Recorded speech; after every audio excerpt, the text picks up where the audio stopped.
भारत की संसदीय यात्रा का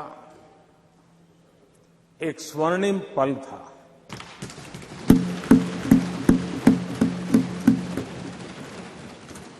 और इस स्वर्णिम पल के हकदार इस सदन के सभी सदस्य हैं। सभी दल के सदस्य हैं, सभी दल के नेता भी हैं। सदन में हो या वह सदन के बाहर हो, वे भी उतने ही हकदार हैं। और इसलिए मैं आज आपके माध्यम से इस बहुत महत्वपूर्ण निर्णय में और देश की मातृशक्ति में एक नई ऊर्जा भरने में ये कल का निर्णय और आज राज्यसभा के बाद जब हम अंतिम पड़ाव भी पूरा कर लेंगे, देश की मातृशक्ति का जो मिजाज बदलेगा, जो विश्वास पैदा होगा, वो देश को नई ऊंचाइयों पर ले जाने वाली एक अकल्पनीय अप्रतिम शक्ति के रूप में उभरेगा। ये मैं अनुभव करता हूं। और इस पवित्र कार्य को करने के लिए आप सबने जो योगदान दिया है, समर्थन दिया है, सार्थक चर्चा की है, सदन के नेता के रूप में मैं आज आप सबका पूरे दिल से, सच्चे दिल से आदरपूर्वक अभिनंदन करने के लिए खड़ा हुआ हूं, धन्यवाद करने के लिए खड़ा हूं। नमस्कार। एक मिनट। सभी दलों के नेताओं ने कल समर्थन किया है। माननीय प्रधानमंत्री जी ने सबका आभार व्यक्त कर दिया, और सदन के नेता जब आभार कर दे तो पूरा सदन का आभार होता है। माननीय सदस्यगण, इसके बाद माननीय सदस्यगण, 21 सितंबर का दिन अंतर्राष्ट्रीय शांति दिवस के रूप में मनाया जाता है। सभी राष्ट्रों और लोगों के बीच शांति के आदर्शों को स्मरण और उन्हें सुदृढ़ बनाने के लिए इस वर्ष का अंतर्राष्ट्रीय शांति दिवस का विषय शांति के लिए कार्य # वैश्विक लक्ष्यों के लिए हमारी आकांक्षा। भारत विश्व शांति को प्रोत्साहित देने के लिए सदैव विभिन्न देशों के बीच सहयोग को बढ़ावा देने, परस्पर संवाद के माध्यम से आपसी टकराव का समाधान करने और वैश्विक एवं क्षेत्रीय शांति अहिंसा के आदर्शों को संरक्षित एवं संवर्धित करने के लिए प्रतिबद्ध रहा है। हमारी संस्कृति सदियों से अहिंसा की रही है। आइए हम इस अंतर्राष्ट्रीय शांति दिवस पर एक ऐसे विश्व के निर्माण के लिए संवाद, संवेदनशीलता, सहिष्णुता और सहयोग की भावना से काम करें, ताकि हम एक शांतिपूर्ण विश्व का सपना साकार कर सकें।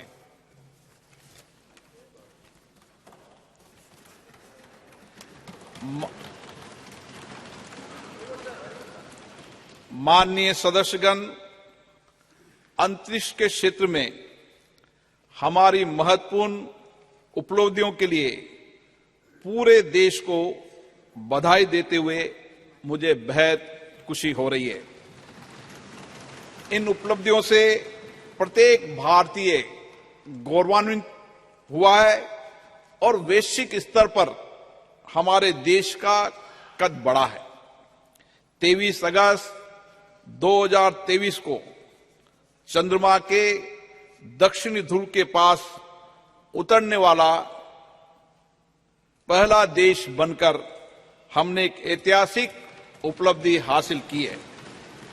चंद्रयान 3 की मिशन की सफलता हमारे वैज्ञानिकों के अथक प्रतिबद्धता का प्रमाण है, जो निरंतर ब्रह्मांड के सुदूर क्षेत्रों तक पहुंचने का प्रयास करते आए हैं।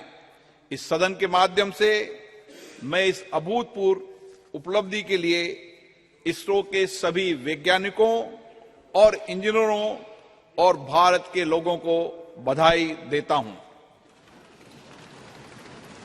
भारत विश्व कल्याण के लिए अपनी सफलताओं और उपलब्धियों को दूसरों के साथ साझा करने में विश्वास रखता है।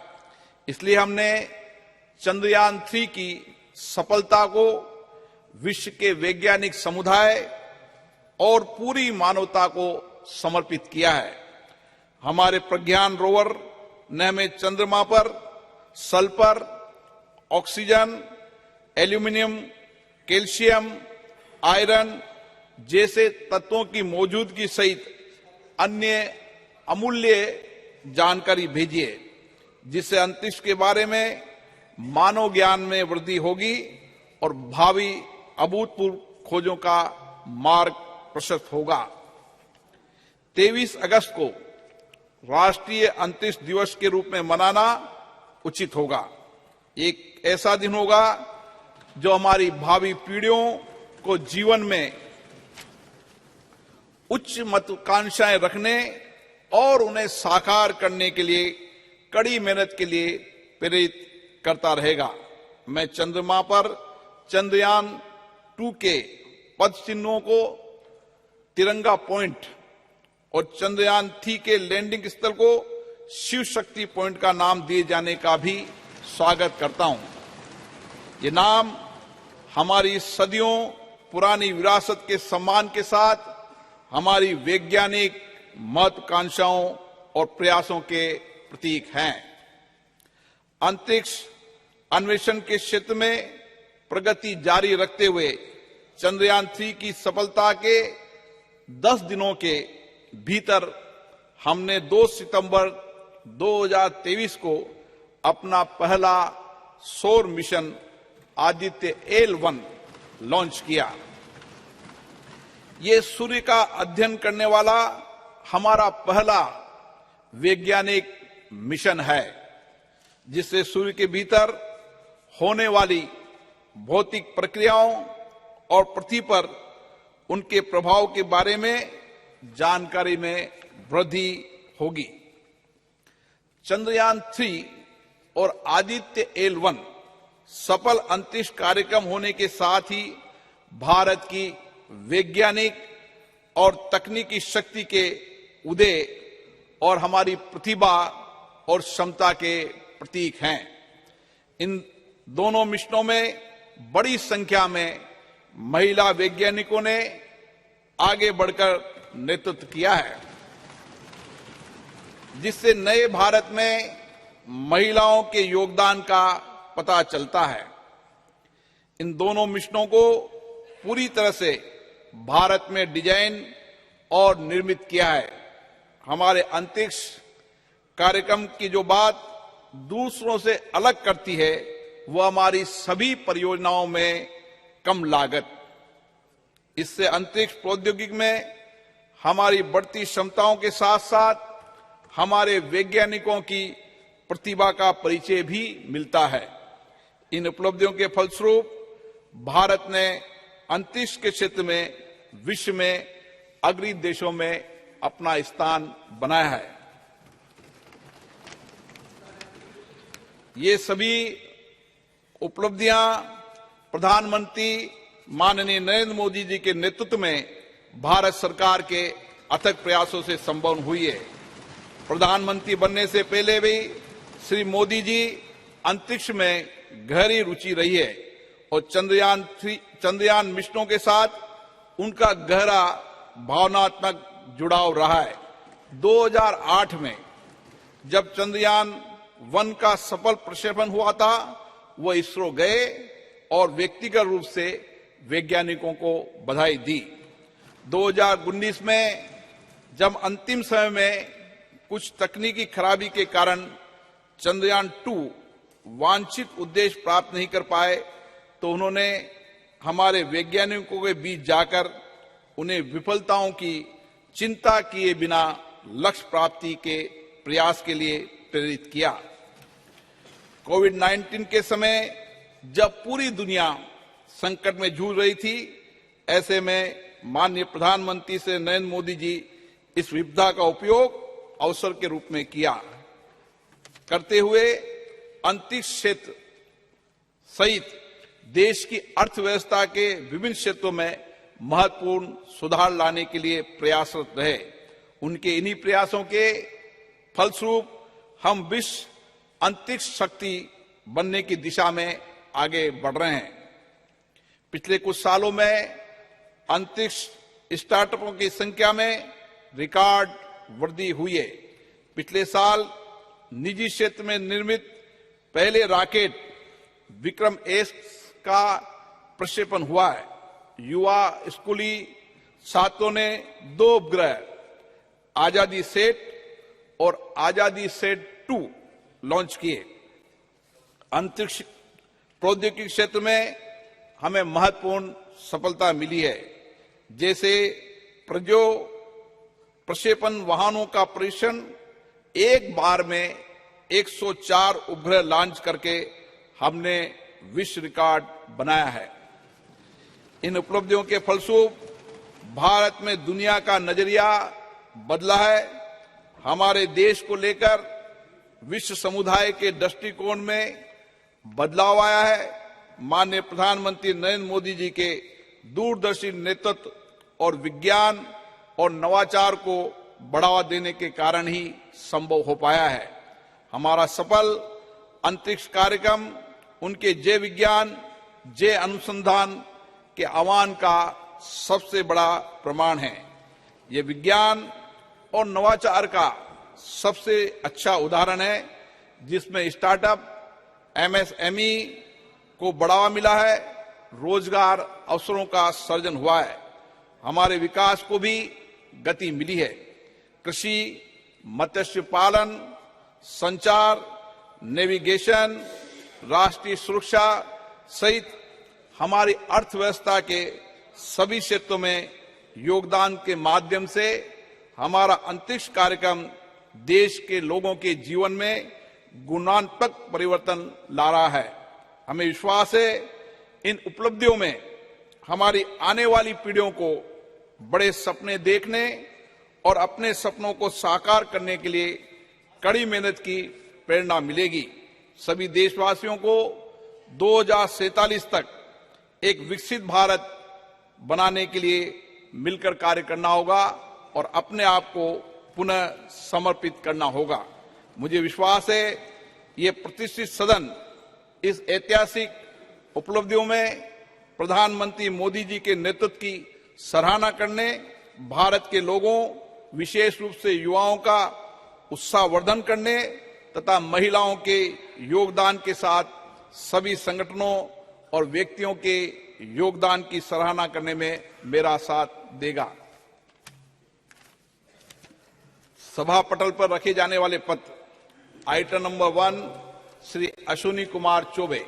अध्यक्ष महोदय, आपकी अनुमति से मैं आज की संशोधित कार्यसूची के क्रम संख्या 1 पर अपने नाम के आगे पर्यावरण, वन एवं जलवायु परिवर्तन मंत्रालय से संबंधित सूचीबद्ध विवरण सभा पटल पर प्रस्तुत करता हूं।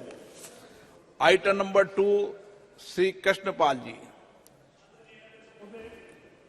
आपकी अनुमति से मैं आज की प्रस्तुत कार्यसूची में क्रम संख्या 2 पर अपने नाम के सम्मुख सूचीबद्ध कागजात सदन के पटल पर रखता हूं। आइटम नंबर श्री दानवे राव साहेब। अध्यक्ष महोदय, मैं आज की प्रदर्शित कार्यसूची में मेरे नाम के सामने क्रम संख्या 3 पर उल्लेखित कागजात को सभा पटल पर रखता हूं। Item number 4 Shri Pankaj Chaudhary. अध्यक्ष महोदय, मैं आज की संशोधित कार्यसूची में मत संख्या 4 पर मेरे नाम के सामने वर्णित कागजात आपकी अनुमति से सदन के पटल पर रखता हूं। Item number 5 Shri Devi Singh Chauhan. Daewoo Singh. Honorable Speaker, sir, with your kind permission, I rise to lay on the table of the House the papers mentions again my name at serial number 5 in today's revised list of business. Item number 6, Dr. Bharati Pawar. Honorable Speaker, sir, with your permission, I rise to lay on the table of the House papers mentioned against my name at serial number 6 in today's revised list of business. Item number 7, Dr. Sanjay Jaiswal. की संशोधित कार्य सूची में अपने नाम के सम्मुख यथा सूचीबद्ध प्राक्कलन समिति के प्रतिवेदन संख्या 27 हिंदी और अंग्रेजी संस्करण को प्रस्तुत करता हूं। Item number 8, Shri Vishnu Dayal Ram.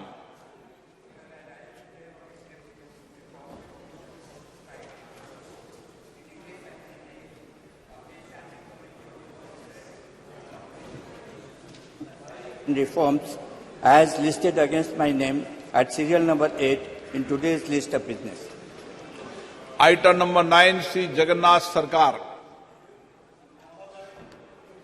आज की कार्यसूची में क्रम संख्या 9 पर मेरे नाम के समक्ष यथा सूचीबद्ध शिक्षा, बाल, महिला, युवा और खेल संबंधी स्थायी समिति के उच्चतर शिक्षा में राष्ट्रीय शिक्षा नीति 2020 के कार्यान्वयन संबंधी 356 प्रतिवेदन अंग्रेजी और हिंदी में सभा पटल पर रखता हूं।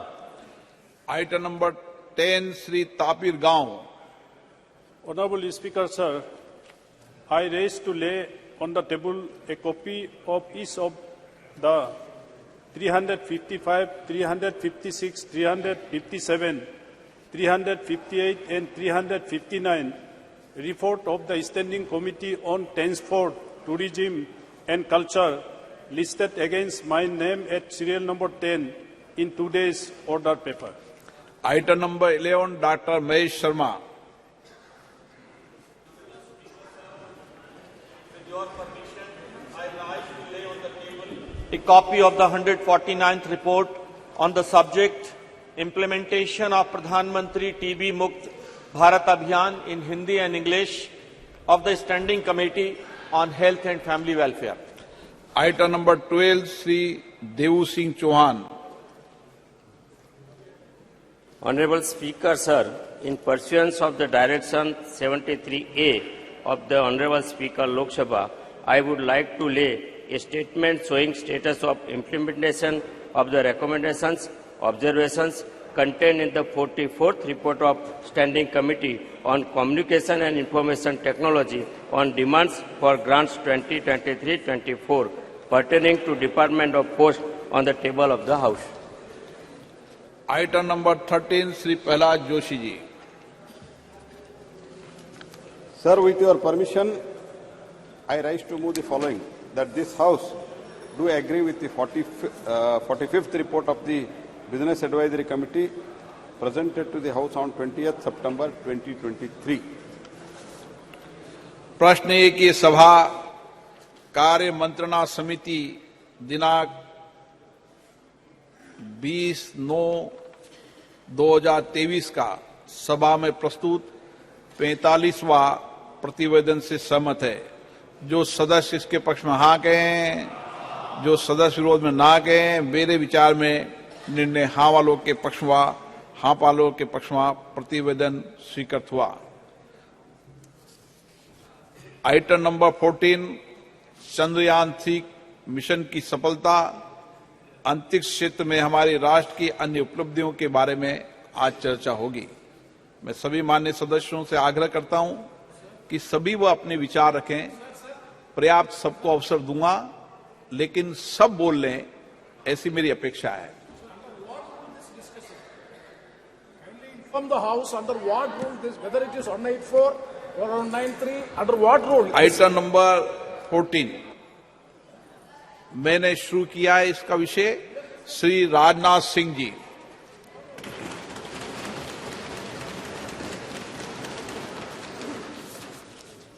अध्यक्ष महोदय, इस गरिमामयी सदन में चंद्रयान 3 और आदित्य L1 की सफलता पर अपनी बात रखने के लिए आपने मुझे अवसर दिया है। इसके लिए मैं अपनी तरफ से आपके प्रति आभार व्यक्त करता हूं। अध्यक्ष महोदय, चंद्रयान 3 की सफलता हमारे लिए निश्चित रूप से एक बहुत बड़ी उपलब्धि है, जैसा आपने भी अभी अपने संबोधन में कहा है। क्योंकि एक तरफ दुनिया के कई ऐसे विकसित देश हैं जो हमसे कहीं अधिक साधन संपन्न होते हुए भी चांद पर पहुंचने के लिए अब भी प्रयासरत हैं, तो वहीं दूसरी तरफ बेहद सीमित संसाधनों से चांद के दक्षिण ध्रुव पर पहुंचने वाले हम दुनिया के पहले देश बन गए हैं। अध्यक्ष महोदय, मैं मानता हूं कि यह उन सभी लोगों के लिए गौरव का विषय है जो अपने राष्ट्र और राष्ट्र की उपलब्धियों पर गर्व करते हैं। अध्यक्ष महोदय, सबसे पहले मैं इसरो के साइंटिस्ट और ब्रॉडर इंडियन साइंटिफिक कम्युनिटी को इस सफलता के लिए हृदय से बधाई देता हूं। यह हमारे इसरो के वैज्ञानिकों की बौद्धिक क्षमता, उनकी लगन और राष्ट्र के विकास के प्रति उनके समर्पण का ही यह प्रतिफल है। अध्यक्ष महोदय, ऐसा मैं मानता हूं कि हमारा राष्ट्र आज विज्ञान की दुनिया में अग्रणी राष्ट्रों की पंक्ति में आकर खड़ा हो गया है। आज केवल मुझे ही नहीं, बल्कि सरकार को ही नहीं, बल्कि सदन को ही नहीं, बल्कि पूरे राष्ट्र को अपने देश के वैज्ञानिकों पर गौरव की अनुभूति हो रही है। अध्यक्ष महोदय, मैं एक विज्ञान का छात्र रहा हूं, मैं फिजिक्स का शिक्षक भी रहा हूं। यहां पर मौजूद हमारे कई ऐसे साथी हैं जो साइंस बैकग्राउंड से हैं और उन्हें मैं अच्छी तरह जानता हूं। हम सभी यह बात जानते हैं कि स्पेस साइंस विज्ञान का है कि एक फ्रंटियर एरिया हुआ करती है। अध्यक्ष महोदय, जिस पर artificial intelligence, quantum physics, astrophysics और जेनेटिक्स विज्ञान के फ्रंटियर एरियाज हैं, और उसी प्रकार स्पेस साइंस भी एक विज्ञान की फ्रंटियर एरिया है। और इस एरिया में प्रगति करने के लिए अध्यक्ष महोदय निश्चित तौर पर हमें एक टॉप क्लास साइंटिफिक इकोसिस्टम चाहिए होता है, और हमें उच्च गुणवत्ता वाली शिक्षा भी चाहिए और उच्च गुणवत्ता के हमें शिक्षक भी चाहिए, एजुकेशनल इंस्टीट्यूशंस भी चाहिए। अध्यक्ष महोदय, इंडस्ट्री चाहिए होती है जो साइंटिफिक प्रोडक्ट्स का निर्माण कर सके, ऐसी हमको इंडस्ट्रीज भी चाहिए।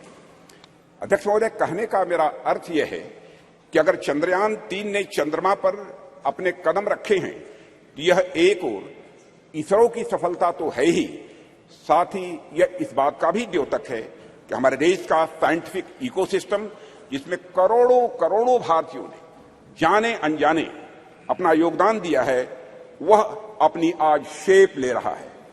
यह दिखाता है कि हमारे स्कूल्स, हमारे कॉलेजेस और यूनिवर्सिटीज में साइंस की पढ़ाई बेहतर हो रही है और हमारी इंडस्ट्रीज भी अच्छी गुणवत्ता वाले प्रोडक्ट्स और सप्लाई कर रही है। अध्यक्ष महोदय, हमें अच्छे स्टूडेंट्स, अच्छे टीचर्स और रिसर्चर्स आज मिल रहे हैं, इसलिए आज हम किसी उपलब्धि तक पहुंचते हैं तो उसके लिए वे सभी बधाई के पात्र हैं। अध्यक्ष महोदय, जिन्होंने इस यात्रा में अपना किसी भी प्रकार का सहयोग दिया है और राष्ट्र के भीतर साइंटिफिक टेम्परामेंट को जन्म दिया है। और अध्यक्ष महोदय, जब मैं यहां साइंटिफिक टेम्परामेंट की बात कर रहा हूं तो उससे मेरा मतलब कुछ वैज्ञानिक उपकरणों के, कुछ साइंटिफिक अपरेटस के केवल डेवलप कर लेने भर से नहीं है, यह हमारे कहने का तात्पर्य नहीं है। साइंटिफिक टेम्परामेंट की यदि मैं बात कर रहा हूं तो साइंटिफिक टेम्परामेंट से मेरा आशय यह है कि वैज्ञानिकता और तार्किकता ये दोनों हमारी सोच में हो, वह हमारे बात और हमारे व्यवहार में हो, और वह हमारे स्वभाव में भी हो। आवश्यक नहीं हम जब विज्ञान का विषय पढ़ें तभी हम साइंस से दो चार हों, बल्कि हम आर्ट्स, म्यूजिक और साथ ही साथ एस्थेटिक्स भी पढ़ें तो हम उसमें भी साइंटिफिक अप्रोच रख सकें। मैं इस साइंटिफिक टेम्परामेंट की यहां पर अध्यक्ष महोदय बात कर रहा हूं, और हम सब इस संबंध में बड़े भाग्यशाली हैं अध्यक्ष महोदय कि यह टेम्परामेंट प्राचीन काल से ही हम भारतवासियों को विरासत में मिला हुआ है। आप देखें, चाहे हमारे प्राचीन ग्रंथ वेद हों या फिर उपनिषद देख लें या फिर स्मृति ग्रंथ देख लें, सर्वत्र आपको विज्ञान, या फिर विज्ञान से युक्त विचारों के दर्शन करने को मिलेंगे।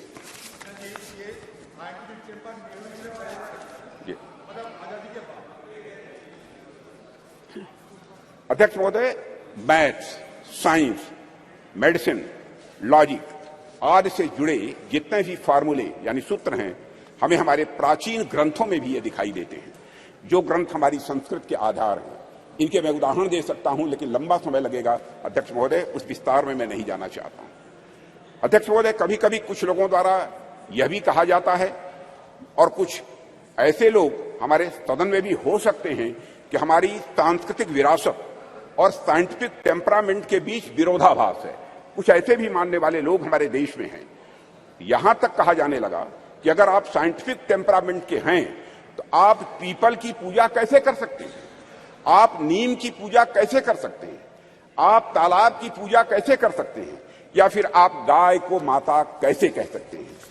अध्यक्ष महोदय, अगर आप वैज्ञानिक की तरफ सोचते हैं, तो मूर्ख की पूजा कैसे कर सकते हैं, यह कहने वाले लोग हमारे देश में हैं।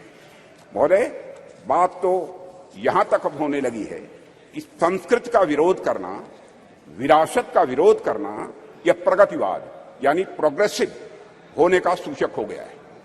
और प्रगतिवाद वह नहीं रह गया जो प्रगति की बात करे, बल्कि प्रगतिवाद वह हो गया जो अपनी संस्कृत और विरासत का केवल विरोध करे, वह भी इसलिए कि उसे विरोध करना है। पूछा जाने लगा कि भारतीय संस्कृति और विज्ञान का भला आपस में क्या लेना देना है, इन दोनों में आपस में क्या रिश्ता है? भारत में कभी धर्म और विज्ञान का सामंजस्य रहा ही नहीं है, यह भी कहने वाले लोग हैं। विपक्ष के हमारे कुछ मित्रों का ऐसा भी आरोप रहता है, क्योंकि राज्यसभा में मैंने सुना था कि भारतीय संस्कृति और विज्ञान एक साथ चल ही नहीं सकते हैं, ऐसी उनकी मान्यता है। अध्यक्ष महोदय, इनका ऐसा मानना है कि संस्कृति विज्ञान की विरोधी होती है। मैं इस सदन के माध्यम से उनके इन प्रश्नों का जवाब देने की भी अपनी तरफ से कोशिश करूंगा। भारत में यदि कोई व्यक्ति यह कहता है कि हमारी संस्कृति विज्ञान की विरोधी है, तो मुझे लगता है कि उस व्यक्ति को न तो हमारी संस्कृति का स मालूम है और न ही विज्ञान का व मालूम है। हमारे जो भी साथी विज्ञान का उद्गम पश्चिम के विचारों से मानते हैं, उन्होंने अगर इतिहास पढ़ा होगा तो मालूम होगा निश्चित रूप से उन्हें कि पश्चिम में ऐसे अनेक उदाहरण देखने को मिले हैं जहां चर्च और धर्म की मान्यताओं के खिलाफ जाने पर, वैज्ञानिक बातें कहने पर व्यक्तियों को जहर दे देना या उन्हें जिंदा जला देना, यह आम बात सी हो गई थी। अध्यक्ष महोदय, उनको अपने वैज्ञानिक विचार छिपाकर कहने पड़ते थे, पर आज से लगभग 2000 साल पहले आर्यभट्ट ने जब कहा था कि हमारी पृथ्वी अपने एक्सिस पर घूमती है, तो क्या उनका विरोध हुआ था? बाराहमीर ने जब यह सिद्धांत दिया कि पृथ्वी का गुरुत्वाकर्षण बल, ग्रेविटेशनल फोर्स, हर वस्तु को अपनी तरफ खींचता है, तो क्या किसी व्यक्ति ने बाराहमीर के इस सिद्धांत को अधर्म कहा था? जब भी भारत में किसी ने कोई नया वैज्ञानिक सिद्धांत दिया है अध्यक्ष महोदय, तो भारतीय समाज ने उस व्यक्ति को ऋषि के रूप में प्रतिष्ठित किया है अध्यक्ष महोदय। और मेरा मानना है कि संस्कृति के बगैर, कल्चर के बगैर, विज्ञान और विज्ञान के बगैर कल्चर या संस्कृति अधूरी है। संस्कृति और विज्ञान दोनों एक दूसरे से जुड़ने के बाद ही अध्यक्ष महोदय वह पूर्णता को प्राप्त करते हैं। दोनों को एक दूसरे का पूरक कहा जा सकता है, क्योंकि दोनों ही मनुष्यता के लिए भी यह आवश्यक है। इसका एक छोटा सा लेकिन बहुत ही महत्वपूर्ण उदाहरण मैं आपके सामने रखना चाहूंगा। अध्यक्ष महोदय, लगभग 2 वर्ष पहले उत्तराखंड में भूस्खलन के रूप में एक दुर्भाग्यपूर्ण आपदा आई हुई थी। मैं समझता हूं कि सदन के सभी सम्मानित सदस्यों को इसकी जानकारी होगी, जिसके कारण एक सुरंग में हमारे कुछ मजदूर फंस गए थे। अब इससे निपटने के लिए यहां पर विज्ञान की भूमिका सामने आएगी। हमने सेंसर आदि के माध्यम से यह पता लगाया कि मजदूर सुरंग में कहां फंसे हुए हैं। उसके बाद हमने हेलीकॉप्टर से उन लोगों को वहां से निकालने में भी कामयाबी हासिल की।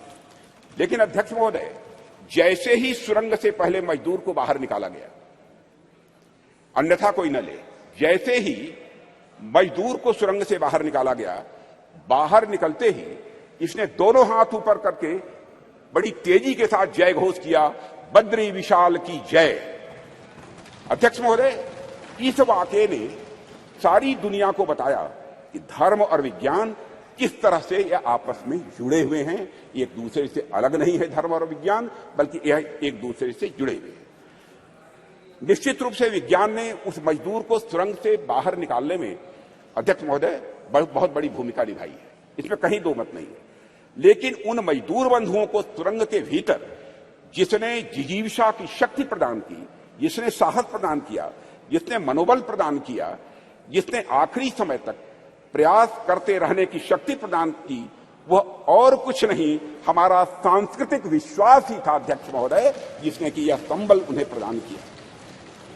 अध्यक्ष महोदय, वह हमारी कल्चर, वह हमारी संस्कृति ही थी जिसने सुरंग में फंसे उस मजदूर को यह भरोसा दिलाया कि वह इस संकट से बचकर निकल जाएगा, उसके ईश्वर इस संकट से उसे निकाल लेंगे, यह उसका विश्वास था, भरोसा था। अध्यक्ष महोदय, हमारी आस्था, हमारी संस्कृति इंक्लूसिव नेचर की है, समावेशी यह स्वभाव की है। हमारा सांस्कृतिक राष्ट्रवाद हमें अखिल मानवता के बंधुत्व का पाठ पढ़ाता है। हम सबने देखा कि जियो पॉलिटिकल दृष्टि से काफी कठिन जो वैश्विक परिस्थितियों के बावजूद हम G20 समिट का हमारे प्रधानमंत्री नरेंद्र मोदी जी के नेतृत्व में हम सफल आयोजन कर सके, एवं न्यू दिल्ली डिक्लेरेशन पर भी हम कंसेंसस जुटाने में पूरी तरह से कामयाब रहे। अध्यक्ष महोदय, इसके पीछे हमारे प्रधानमंत्री द्वारा हमारी प्राचीन ज्ञान परंपरा से दिया गया संदेश है, जिसमें पूरी मानवता को एक सूत्र में बांध दिया है।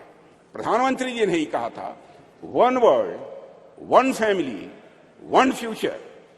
भारत का यही विश्वास, भारत का यही बंधुत्व का भाव प्रधानमंत्री जी ने G20 की सफलता पर भी मुखरित किया, जब उन्होंने यह कहा था कि यह केवल भारत की सफलता नहीं है, बल्कि पूरे विश्व की यह सफलता है।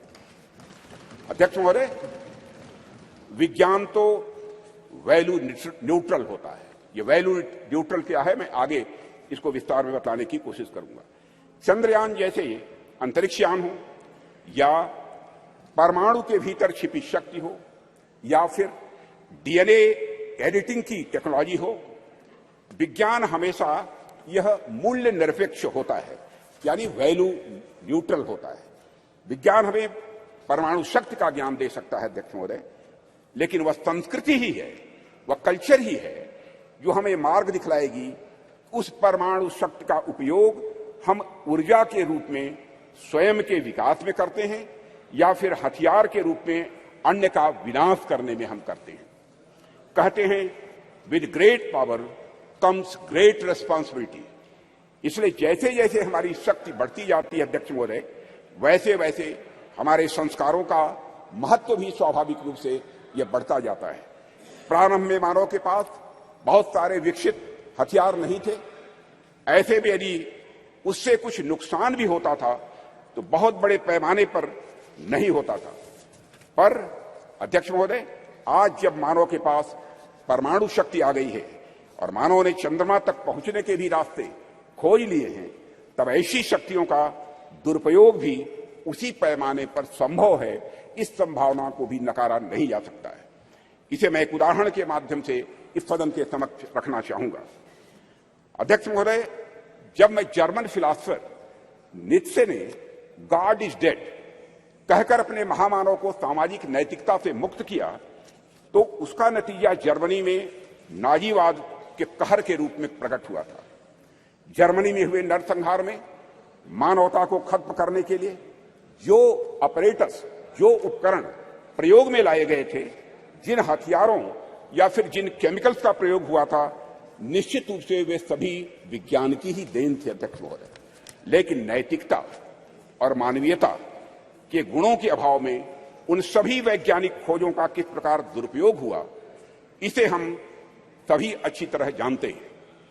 सेकेंड वर्ल्ड वॉर में हिरोशिमा और नागासाकी पर जो बम गिराए गए थे वह निश्चित ही विज्ञान की ही देन थे अध्यक्ष महोदय। वह विज्ञान की शक्ति के प्रतिनिधि थे, पर अभाव था तो धार्मिक शक्ति और नैतिक शक्ति का अभाव था। अगर उनके भीतर धार्मिक और नैतिक शक्तियां यह प्रबल होती तो इतिहास को इस काले कृत्य से बचाया जा सकता था अध्यक्ष महोदय। इसलिए विज्ञान कितनी भी प्रगति कर ले अध्यक्ष महोदय, विज्ञान चाहे कितनी भी प्रगति कर ले, वह संस्कृति और संस्कारों के बिना सदैव अधूरा रहेगा, ऐसी हमारी मान्यता है अध्यक्ष महोदय। जैसा कि मार्टिन लूथर किंग ने कहा है कि science gives man knowledge which is power, religion gives man wisdom which is control. अध्यक्ष महोदय, एक बात पर मैं समझता हूं कि ध्यान देने की हम सभी को जरूरत है कि जिस टेक्नोलॉजी का इस्तेमाल वैज्ञानिक किसी यान को चांद या मंगल पर भेजने के लिए करते हैं, कमोबेश उसी टेक्नोलॉजी का इस्तेमाल मिसाइल में भी काफी हद तक किया जाता है। पहला उपयोग मानवता के विकास में होता है अध्यक्ष महोदय, जबकि दूसरा उपयोग मानवता के विनाश में होता है। पर अपना अपना सबका इंटरेस्ट है, सबकी अपनी अपनी रुचि है कि कुछ राष्ट्रों का ध्यान पहले वाले उपयोग पर अधिक होता है और कुछ राष्ट्रों का ध्यान दूसरे वाले उपयोग पर अधिक होता है। अध्यक्ष महोदय, कई बार कुछ लोगों का यह भी आरोप रहता है अब देश में ऑलरेडी जमीनी विकास के इतने कार्य करने के लिए पड़े हैं जिसमें रिसोर्सेज की जरूरत होती है, संसाधनों की जरूरत होती है, तो ऐसे में चंद्रयान जैसे मिशन भेजने की क्या आवश्यकता है। अध्यक्ष महोदय, इन प्रश्नों का भी जवाब मैं आपकी अनुमति से इस सदन के समक्ष रखना चाहूंगा। जब हम इस प्रकार के मिशन भेजते हैं या फिर हम किसी प्रकार की वैज्ञानिक प्रगति हम करते हैं तो इसका जमीनी विकास से किसी भी प्रकार का विरोधाभास नहीं होता है। हम यदि स्पेस रिलेटेड कोई भी मिशन भेजते हैं तो बाहरी तौर पर दिखने में सिर्फ स्पेस से रिलेटेड यह लग सकता है हम सबको, लेकिन वास्तव में उसका प्रभाव आम जनमानस पर भी पड़ता है। इस सच्चाई को भी नकारा नहीं जा सकता है। अध्यक्ष महोदय, हमारे यह स्पेस प्रोग्राम्स भारत का तो नाम रोशन करते ही हैं, लेकिन साथ ही साथ इन मिशन का जो बहुआयामी उपयोग होता है उसका प्रभाव आम जनता के ऊपर भी बहुत ज्यादा पड़ता है। स्पेस मिशन हमें अनेक प्रकार से सहायता प्रदान करते हैं, जैसे यदि हम इसके माध्यम से रेनफॉल पैटर्न यानी वर्षा होने का जो पैटर्न है इसका बेहतर प्रेडिक्शन यदि कर रहे हैं तो हमारे किसान बंधु बांधवों के लिए फायदेमंद आज हो रहा है। यदि हम इसके माध्यम से चक्रवात, साइक्लोन को यदि हम प्रेडिक्ट करते हैं तो हमारे कोस्टल एरियाज में रह रहे लोगों के लिए भी अध्यक्ष महोदय यह लाभदायक हो। इस प्रकार के प्रेडिक्शंस हमारे मछुआरों के लिए लाभदायक सिद्ध होंगे। यह तो मैंने एक दो उदाहरण केवल दिए हैं अध्यक्ष महोदय। बाकी स्पेस एप्लीकेशन से डेवलपमेंट में जो मदद मिलती है उससे भी मैं समझता हूं सदन के अधिकांश सदस्य अच्छी तरह परिचित होंगे। इन सबसे भी महत्वपूर्ण बात यह होती है कि जब भी हम इस प्रकार के मिशन स्पेस में या फिर चंद्रमा और सूर्य की ओर भेजते हैं तो सुदूर गांव में बैठे किसी बच्चे के मन में साइंटिफिक टेम्परामेंट स्वाभाविक रूप से जगता है और उसके भीतर भी इस बात की अलख जगती है अध्यक्ष महोदय कि वह भी आगे चलकर कुछ ऐसे ही करेगा।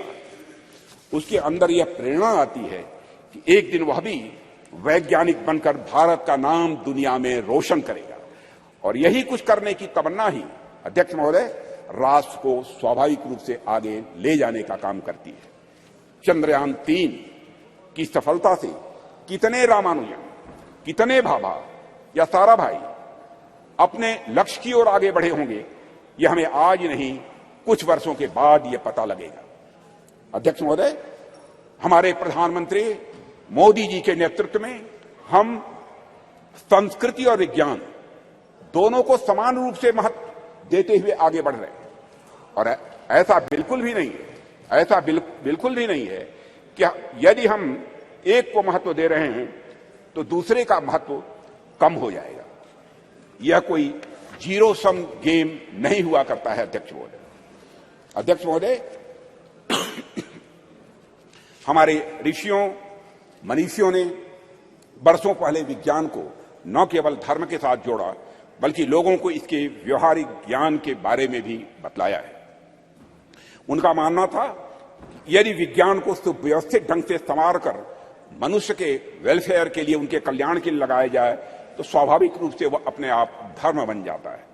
यही वजह है कि हमारे वेद, उपनिषद, दर्शन आदि जितने भी धर्म ग्रंथ हैं उनमें विज्ञान स्वाभाविक रूप से यह पिरोया हुआ हम पाते हैं। उदाहरण के तौर पर वैदिक रिचुअल्स में, 16 सूत्रों में ज्योमेट्री का सिद्धांत ये निहित पाए जाते हैं। जैसे मैं बतलाना चाहूंगा इस सदन को अध्यक्ष महोदय, जैसे हवन कुंड हम बनाते हैं तो वह भी हमारे प्राचीन ज्योमेट्रिक कंसेप्ट पर ही आधारित होता है। यह बिल्कुल हमारी जनता के मन में, उनकी सोच में यह पूरी तरह से रचा बसा है। और यही कारण है कि बड़े बड़े वैज्ञानिक भी सांस्कृतिक विरासत की महत्ता को अच्छी तरह स्वीकार करते हैं।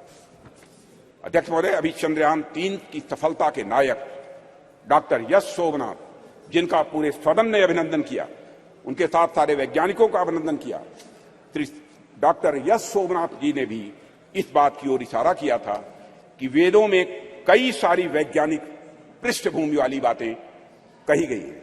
भारत के प्रसिद्ध गणितज्ञ श्रीनिवास रामानुजन का तो संस्कृत के प्रति इतना गहरा विश्वास था कि वे अपने गणित के क्षेत्र में किए गए किसी भी कार्य को स्पिरिचुअलिज्म, अध्यात्म का ही वह अंग मानते थे। और अध्यक्ष महोदय, इसीलिए जो लोग यह कहते हैं कि हमें अपनी संस्कृति से विरक्त होकर विज्ञान को अपनाना चाहिए, दरअसल उन लोगों का यह समझना पड़ेगा उन्हें कि संस्कृत और विज्ञान एक दूसरे के विरोधी नहीं है, बल्कि संस्कृत और विज्ञान एक दूसरे के पूरक है। अध्यक्ष महोदय, मैं देश का रक्षा मंत्री हूं, रक्षा मंत्रालय का दायित्व तो मेरे ऊपर है और देश की सुरक्षा का कार्यभार देख रहा हूं। जब मैं यहां आ रहा था तो मैं रास्ते मैंने सोचा कि चंद्रयान 3 की सफलता को देश के रक्षा मंत्री होने के नाते मैं किस नजरिए से देखता हूं, इस पर भी मैंने अपनी कुछ बातें आपके सामने में रखना चाहूंगा। मैं अपनी बात पर आऊं इसके लिए मैं आपको थोड़ा पीछे भी ले जाना चाहूंगा अध्यक्ष महोदय, और कुछ एक उदाहरण भी इस सदन के समक्ष आपके माध्यम से रखना चाहूंगा। आप सभी सदन के लोग अच्छी तरह अवगत हैं कि कुछ ही समय पहले हमारे प्रधानमंत्री मोदी जी ने के प्रयासों से काशी तमिल संगमम का भव्य और सफल आयोजन किया गया था। उसके कुछ समय बाद ही सौराष्ट्र तमिल संगमम का भी आयोजन उनके द्वारा किया गया था। अध्यक्ष महोदय, इसके पहले का एक और उदाहरण देखिए कि सरकार के प्रयासों से कैसे उज्जैन में बाबा महाकाल के क्षेत्र में भव्य कॉरिडोर का निर्माण किया गया। विश्व की प्राचीनतम नगरी ज्ञान नगरी काशी में बाबा विश्वनाथ धाम के परिसर के पुनरुद्धार का काम भी वहां पर किया गया। प्रधानमंत्री मोदी जी ने बाबा विश्वनाथ के चरणों में श्रद्धा के सुमन अर्पित किए अध्यक्ष महोदय। और राम मंदिर का एक और उदाहरण इसके साथ ही अध्यक्ष महोदय मैं देना चाहूंगा। जो रामचंद्र जी देश के जनमानस में निवास करते हैं, उन राजा जी को अयोध्या में निवास करना कितना मुश्किल कार्य हो गया था। जाने कितनी पीढ़ियां इस प्रतीक्षा में ही निकल गई कि रामलला के मंदिर का निर्माण कभी होगा कि नहीं होगा। सैकड़ों वर्षों से राम मंदिर बनने का सपना पाले बैठे उन भक्तों ने इसे बस एक सपना भर ही मान लिया था, कभी न पूरा होने वाला सपना ऐसा मान लिया था। पर माननीय प्रधानमंत्री जी के नेतृत्व में सरकार का प्रयास देखिए अध्यक्ष महोदय कि आज अयोध्या में राम मंदिर के निर्माण का कार्य बड़े जोर शोर के साथ चल रहा है। और अध्यक्ष महोदय, राष्ट्र में सांस्कृतिक उत्कर्ष के एक नए युग का प्रारंभ हुआ है। राष्ट्र के प्रयासों से भगवान राम अपने नए अवतार में जल्द ही जनता के सामने होंगे और यह भारतवासियों की, मैं समझता हूं, एक बहुत बड़ी, बहुत शानदार यह उपलब्धि होगी अध्यक्ष महोदय। अध्यक्ष महोदय, इस प्रकार के कुछ और उदाहरण देखिए। गंगा जैसी अनेक नदियों का पुनरुद्धार किया गया। हम देशव्यापी अभियान चलाकर हम गंगा, यमुना और नर्मदा जैसी नदियों की सफाई और उनके संरक्षण का कार्य कर रहे हैं। ऐसे ही अनेक उपक्रम सरकार द्वारा किए जा रहे हैं जो हमारी संस्कृति और परंपरा से जुड़ी चीजों को सहेजने और सुरक्षित रखने का वो काम कर रहे हैं। अध्यक्ष महोदय, आप सभी राष्ट्र के उपयुक्त विकास के लिए अनेक प्रकार की सुरक्षा से भी मैं समझता हूं सदन के सम्मानित सदस्य अच्छी तरह अवगत होंगे।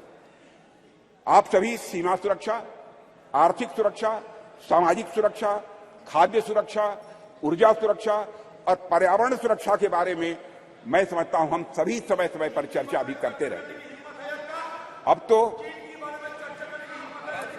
पूरी हिम्मत है, पूरी हिम्मत है, पूरी हिम्मत है, पूरी हिम्मत है।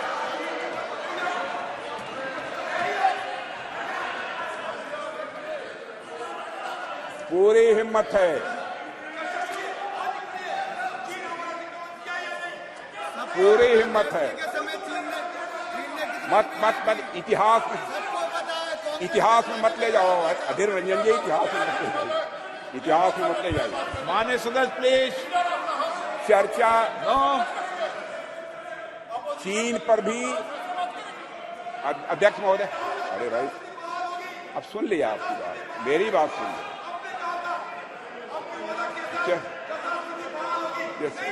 माननीय सदस्य आपको मौका देंगे जब आप बोलना, सबको पर्याप्त समय पर्याप्त अवसर मिलेगा। और मैं बतलाना चाहता हूं अध्यक्ष महोदय, मैं बीच में कहीं पर अपने को डिबेट नहीं करना चाहता हूं। मैं चर्चा करने को तैयार हूं और सीना चौड़ा करके मैं चर्चा करने को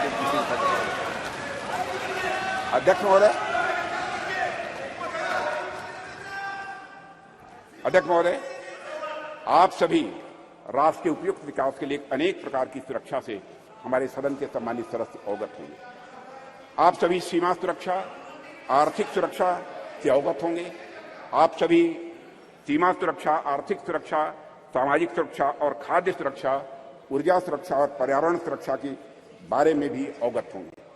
अब तो स्पेस और साइबर सुरक्षा, स्पेस और साइबर सिक्योरिटी जैसे नए नए डायमेंशन इसमें जुड़ गए हैं अध्यक्ष महोदय। पर इनके साथ ही अध्यक्ष महोदय, सिक्योरिटी का एक और भी आयाम है जिसमें सुरक्षा उतनी ही आवश्यक है जितनी बाकी सब में है, और वह डायमेंशन है हमारी संस्कृति का, हमारी कल्चर का। और इसे मुझे कोई नाम देना हो तो उसे मैं सांस्कृतिक सुरक्षा और कल्चरल सिक्योरिटी का नाम यहां देना चाहूंगा। और अध्यक्ष महोदय, जब मैं यहां कल्चर अथवा संस्कृति के बारे में कुछ कह रहा हूं तो उससे मेरा मतलब हमारी जीवन पद्धति से, हमारे लाइफ सिस्टम से। संस्कृति से मेरा मतलब हमारे खान पान, वेशभूषा, रीति रिवाज, रहन सहन और हमारे विचारों से है अध्यक्ष महोदय। अध्यक्ष महोदय, मैं किसी राष्ट्र की अस्मिता को अक्षुण्ण रखने के लिए, जिस तरह से वहां की सीमाई सुरक्षा और बाकी अन्य चीजों की सुरक्षा आवश्यक होती है, उसी प्रकार उसकी अस्मिता को बनाए रखने के लिए वहां की संस्कृति की सुरक्षा भी उतनी ही आवश्यक होती है। और अध्यक्ष महोदय, और इन उदाहरणों से मैंने यह स्पष्ट करने का प्रयास किया है कि हमारी सरकार भारतीय सांस्कृतिक विरासत को तवज्जो देते हुए सांस्कृतिक सुरक्षा के प्रति भी उतनी ही गंभीर है जितनी अन्य बाकी सुरक्षा के प्रति हमारी सरकार गंभीर है। अध्यक्ष महोदय, आज जब यहां पर चंद्रयान की चर्चा हो रही है, तो मैं सांस्कृतिक पुनर्जागरण के इन उदाहरणों को आपके सामने क्यों रख रहा हूं? अध्यक्ष महोदय, वैसे तो ये दोनों निश्चित रूप से अलग अलग विषय हैं, इसमें कहीं दो मत नहीं है, पर ध्यान से देखेंगे तो यह सदन के सभी सम्मानित सदस्य यह पाएंगे कि इनके भीतर एक गहरा संबंध है, इन दोनों के बीच एक गहरा रिश्ता है। अध्यक्ष महोदय, विश्व का इतिहास उठाकर कोई देखे तो आप पाएंगे कोई भी ऐसा राष्ट्र नहीं है, कोई भी ऐसा समाज नहीं है जिसने सांस्कृतिक पुनर्जागरण के बिना आर्थिक, सामाजिक, राजनीतिक और वैज्ञानिक प्रगति की हो। दुनिया में कोई देश नहीं मिलेगा। जब तक संस्कृति समाज को जीवंत नहीं करती, उन्नत नहीं करती, उसे एक दिशा नहीं देती, तब तक समाज जड़ बना रहता है। और अध्यक्ष महोदय, अगर हम और आप अपनी गरिमा, अपनी आगामी पीढ़ी को यही बताएंगे कि अब तक हमारा जितना वैज्ञानिक विकास हुआ है वह केवल बाहर देशों के ज्ञान की नकल पर ही हुआ है, तो क्या हम अपने बच्चों को इस क्षेत्र में किसी भी सूरत में आगे बढ़ा पाएंगे? धीरे हमारे अंग्रेजों ने अगर हमें अब तक यही पढ़ाया हो कि हमारा सारा का सारा ज्ञान दूसरे देशों की कॉपी भर है, उनकी नकल भर है, तो क्या श्री डॉक्टर सोमनाथ एवं इसरो के अन्य वैज्ञानिक भारतीय ज्ञान के बल पर अध्यक्ष महोदय कभी चांद तक पहुंचने का सपना शायद वह कभी न देख पाते? अगर उन्हें इस बात का विश्वास हुआ, अगर उनके मन में संकल्प जगा, तो इसलिए कि उन्हें मालूम था कि उनके पूर्वज आर्यभट्ट थे, उनके पूर्वज वराहमिहिर थे, उन्हें मालूम था कि उनके पूर्वज भास्कराचार्य थे, उनके पूर्वज ब्रह्मगुप्त थे और उनके पूर्वज सवाई जय सिंह थे अध्यक्ष महोदय। इसलिए उनको यह प्रेरणा प्राप्त हुई। अध्यक्ष महोदय, हम सोचे कि एक बच्चा है जिसे समाज की प्रगति में केवल विदेशी नाम पढ़ाए जा रहे हैं, दूसरा बच्चा है जिसे ऐसे नाम पढ़ाए जा रहे हैं जो उसके अपने समाज से रहे। ऐसे में किस बच्चे से आप अधिक कॉन्फिडेंस और मनोबल की उम्मीद करेंगे? यह स्वाभाविक है अध्यक्ष महोदय कि वैसे तो मुझे बाहरी नामों से कोई इतराज नहीं है अध्यक्ष महोदय, ज्ञान विज्ञान में उनका भी महत्वपूर्ण योगदान है, यह भी मैं स्पष्ट करना चाहूंगा। पर हमारे बच्चों के मन मस्तिष्क में केवल और केवल बाहरी नाम यदि छाए रहे तो ऐसी स्थिति में बच्चा अपने बल पर समाज के विकास के सपने को जीवन में कभी नहीं देख सकता है। उसमें सपने भी आएंगे तो बाहर के समाज के विकास के ही सपने आएंगे। इसलिए अध्यक्ष महोदय, जब हम महिलाओं और छोटी बच्चियों को इंस्पायर करने की बात करते हैं तो हमें यह प्रयास करते हैं कि उनके सामने विमेन आइकन का उदाहरण रखें। तो जब हम भारतीय बच्चों को इंस्पायर करने के लिए, प्रेरित करने का हम प्रयास करते हैं, तो क्या हमारा यह कर्तव्य नहीं होना चाहिए कि हम उनके सामने भारतीय आइकन्स का भी उदाहरण प्रस्तुत करें? इसलिए अगर हमें अपने समाज, अपने राष्ट्र को आगे ले जाना है अध्यक्ष महोदय, हम अपने समाज और संस्कृति से सीखें, हमारे अपने आइकन्स को अपने बात व्यवहार में प्रतिष्ठित करें और उनका अनुकरण करें। यही हम सभी के लिए श्रेयस्कर होगा। अध्यक्ष महोदय, एक बात और मैं यहां कहना चाहूंगा और वह यह है कि चंद्रयान 3 की सफलता में देश की नारी की शक्ति की योगदान की मैं यहां चर्चा करूंगा। पूरा सदन अच्छी तरह जानता है कि इस मिशन में महिला साइंटिस्ट का भी बहुत बड़ा महत्वपूर्ण योगदान है। यह मिशन अगर इतना सफल हो पाया है तो इसके पीछे हमारे देश की नारी शक्ति का समर्पण, उनका त्याग और राष्ट्र को नई पहचान देने की उनकी तमन्ना रही है अध्यक्ष महोदय। और संसद का यह विशेष सत्र नारी शक्ति वंदन विधेयक को समर्पित सत्र है, इसलिए इसकी मैं चर्चा कर रहा हूं। और ऐसे में मैं नारी शक्ति वंदन विधेयक को इसरो की महिला साइंटिस्ट और उनके साथ भारत की पूरी फीमेल साइंटिफिक कम्युनिटी को कृतज्ञ राष्ट्र की ओर से प्रस्तुत यह मैं उपहार के रूप में इसे मैं देखता हूं, नारी शक्ति वंदन को अध्यक्ष महोदय। और यह सदन और राष्ट्र इसरो की महिला साइंटिस्ट और हर भारतीय बेटी को यह नमन करता है, उनकी सराहना करता है और उनके प्रति कृतज्ञता प्रकट करता है अध्यक्ष महोदय। अध्यक्ष महोदय, अपनी बातों को सार रूप में मैं यहां रखना चाहूं तो यह है कि चंद्रयान 3 की सफलता कोई एक्सेप्शन नहीं है या कोई अपवाद नहीं है।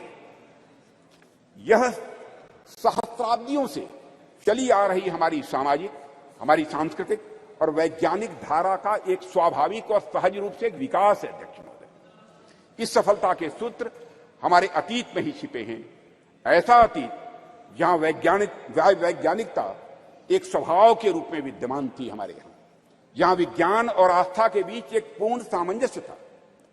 हालांकि विदेशी आक्रांताओं के चलते कुछ समय के लिए थोड़ा पिछड़ापन आ गया था, पर हम एक बार फिर से हुंकार भरते हुए पहले से भी अधिक ताकत के साथ उठ खड़े हुए हैं और सूरज, चांद, तारे अब हम छूने के लिए तैयार हैं और वहां पहुंच रहे हैं अध्यक्ष महोदय। अध्यक्ष महोदय, जिस देश में बुद्ध के देवता श्री गणेश प्रथम पूज्य, ओम श्री गणेशाय बोलकर ही हम कोई काम प्रारंभ करते हैं, एवं विद्या की देवी सरस्वती प्रथम आराध्या हों, वह देश तो स्वाभाविक रूप से साइंटिफिक टेम्परामेंट को आत्मसात करते हुए सदैव एक नॉलेज सोसाइटी रहा है। हमारे यहां कहा गया है तेजस्विनावधीतमस्तु, यानी मे व्हाट वी स्टडी बी रिम्प्रेंडेटेड, की प्रार्थना करने वाले भारतीयों को सिर्फ चंद्रयान तक ही नहीं रुकना है अध्यक्ष महोदय, बल्कि उसके आगे जाना है। अभी अंतरिक्ष में अनेक लक्ष्य हमारा इंतजार कर रहे हैं। अभी हम भारतीयों को कई मानदंड यहां स्थापित करने हैं। अध्यक्ष महोदय, मैं अपने वैज्ञानिकों की कामयाबी की एक दो और चर्चा करके अपनी बात यहां समाप्त करना चाहूंगा। अध्यक्ष महोदय, भारत द्वारा हमारे वैज्ञानिकों का करिश्मा देखिए। भारत द्वारा अब तक लॉन्च किए गए 424 विदेशी उपग्रह, इनमें से 389 424 में से 389 आउट ऑफ 424 जितने भी हमारे विदेशी उपग्रह हैं, उसमें 389 प्रधानमंत्री श्री नरेंद्र मोदी के नेतृत्व वाली सरकार के पिछले 9 वर्षों में लॉन्च किए गए हैं अध्यक्ष महोदय। और विदेशी उपग्रहों के सफल प्रक्षेपण के साथ भारत का अंतरिक्ष क्षेत्र दुनिया में बहुत तेजी से एक प्रमुख स्थान हासिल कर रहा है। भारत द्वारा अब तक लॉन्च किए गए 424 विदेशी उपग्रहों में से 389 प्रधानमंत्री श्री नरेंद्र मोदी की नेतृत्व वाली सरकार के पिछले 9 वर्ष में लॉन्च किए गए थे। इसके अलावा अध्यक्ष महोदय 174 मिलियन अमेरिकी डॉलर में से 157 मिलियन की कमाई पिछले 9 वर्षों में हुई, और इसी तरह अब तक की अर्जित 256 मिलियन यूरो में से 223 मिलियन मोदी शासन के 9 वर्षों के दौरान आए हैं। अध्यक्ष महोदय, यह भी मैं सदन की जानकारी में यहां लाना चाहता हूं। एक बार अध्यक्ष महोदय, मैं फिर अपने वैज्ञानिक समुदाय को बधाई देता हूं और आशा करता हूं कि जल्द ही हम नए मिशनों को भी अंजाम देंगे, आगे नए मिशनों को भी हम अंजाम देंगे, ऐसा मेरा पक्का विश्वास है, समस्त देशवासियों का विश्वास है। अध्यक्ष जी, अभी तो यह शुरुआत ही है, आने वाले समय में हमारा हाथ मंगल और शनि तक भी पहुंचेंगे और हमारा देश वहां भी अपना परचम लहराएगा अध्यक्ष महोदय, जहां अब तक कोई नहीं पहुंच पाया है। इन्हीं शब्दों के साथ मैं अपनी वाणी को विराम देता हूं और सदन की ओर से राष्ट्र के वैज्ञानिकों को नमन करता हूं। अध्यक्ष महोदय, श्री शशि थरूर जी। Thank you very much, Honourable Speaker. I'm honoured, really, to stand before this House and to speak on behalf of my party on a matter of great pride for Indians everywhere in the world, the success of our lunar mission, Chandrayaan-3, and according to the topic you've given us in the revised list of business, success of Chandrayaan-3 mission and other achievements of our nation in the space sector. I think my respected friend, Sri Rajnath Singh, treated us to a lecture on a slightly different subject. But on August 23rd, Mr. Speaker, we scripted history as our unmanned moon mission's lander module made a flawless soft landing, making us only the 4th country to achieve this feat and the first to reach the uncharted south pole of Earth's only natural satellite, the moon. It is fitting, sir, that as you proposed, we observe August 23rd as National Space Day in future. How far we have come since the late 1950s, when a classic photograph by Henri Cartier-Bresson showed Indian rocket parts being transported on a bullock cart. Let me take you back, sir, nonetheless, to when our nation's scientists, led by Dr. Vikram Sarabhai, began to develop the contours of India's nascent space program in the early 1960s. Back then, the coastal village of Thumba, in the outskirts of Thiruvananthapuram, was identified as an ideal location, given its latitude and natural geological features, to allow for rocket launches and allied research. Imagine, friends in this House, a sleepy village with golden beaches and palm-fringed coconut trees, populated largely by an overwhelmingly Catholic community of fisherfolk. The catch, however, was that the community of scientists had identified a piece of an area of land, which housed in Thumba the St. Mary Magdalene Church, and the residence of the Bishop himself, Peter Bernard Pereira, his own official residence. Now, in any other community or any other part of the world, even, the matter might have been put to rest right there. After all, the idea, the thought of displacing an active spiritual establishment would certainly have evoked outrage and fury, especially in today's India. But in this relatively obscure part of India near Thiruvananthapuram, where a decision of national importance and scientific progress presented itself, the community chose to make a remarkably patriotic choice, a choice for development and progress. When initial conversations with politicians and bureaucrats made little headway, something special happened. One day, when Bishop Pereira was sitting in his little office in the church, he heard a knock on the door. He said, "Who is this?" And a man in a white suit came and said, "I am Dr. Vikram Sarabhai." Dr. Sarabhai explained the importance of this area to India's scientific research in space. The bishop understood the proposed mission of the scientists, and he told Dr. Sarabhai, "Come to my church on the following Sunday." So during the Sunday service, Dr. Sarabhai was there, and Bishop Pereira presented a proposition before the congregation.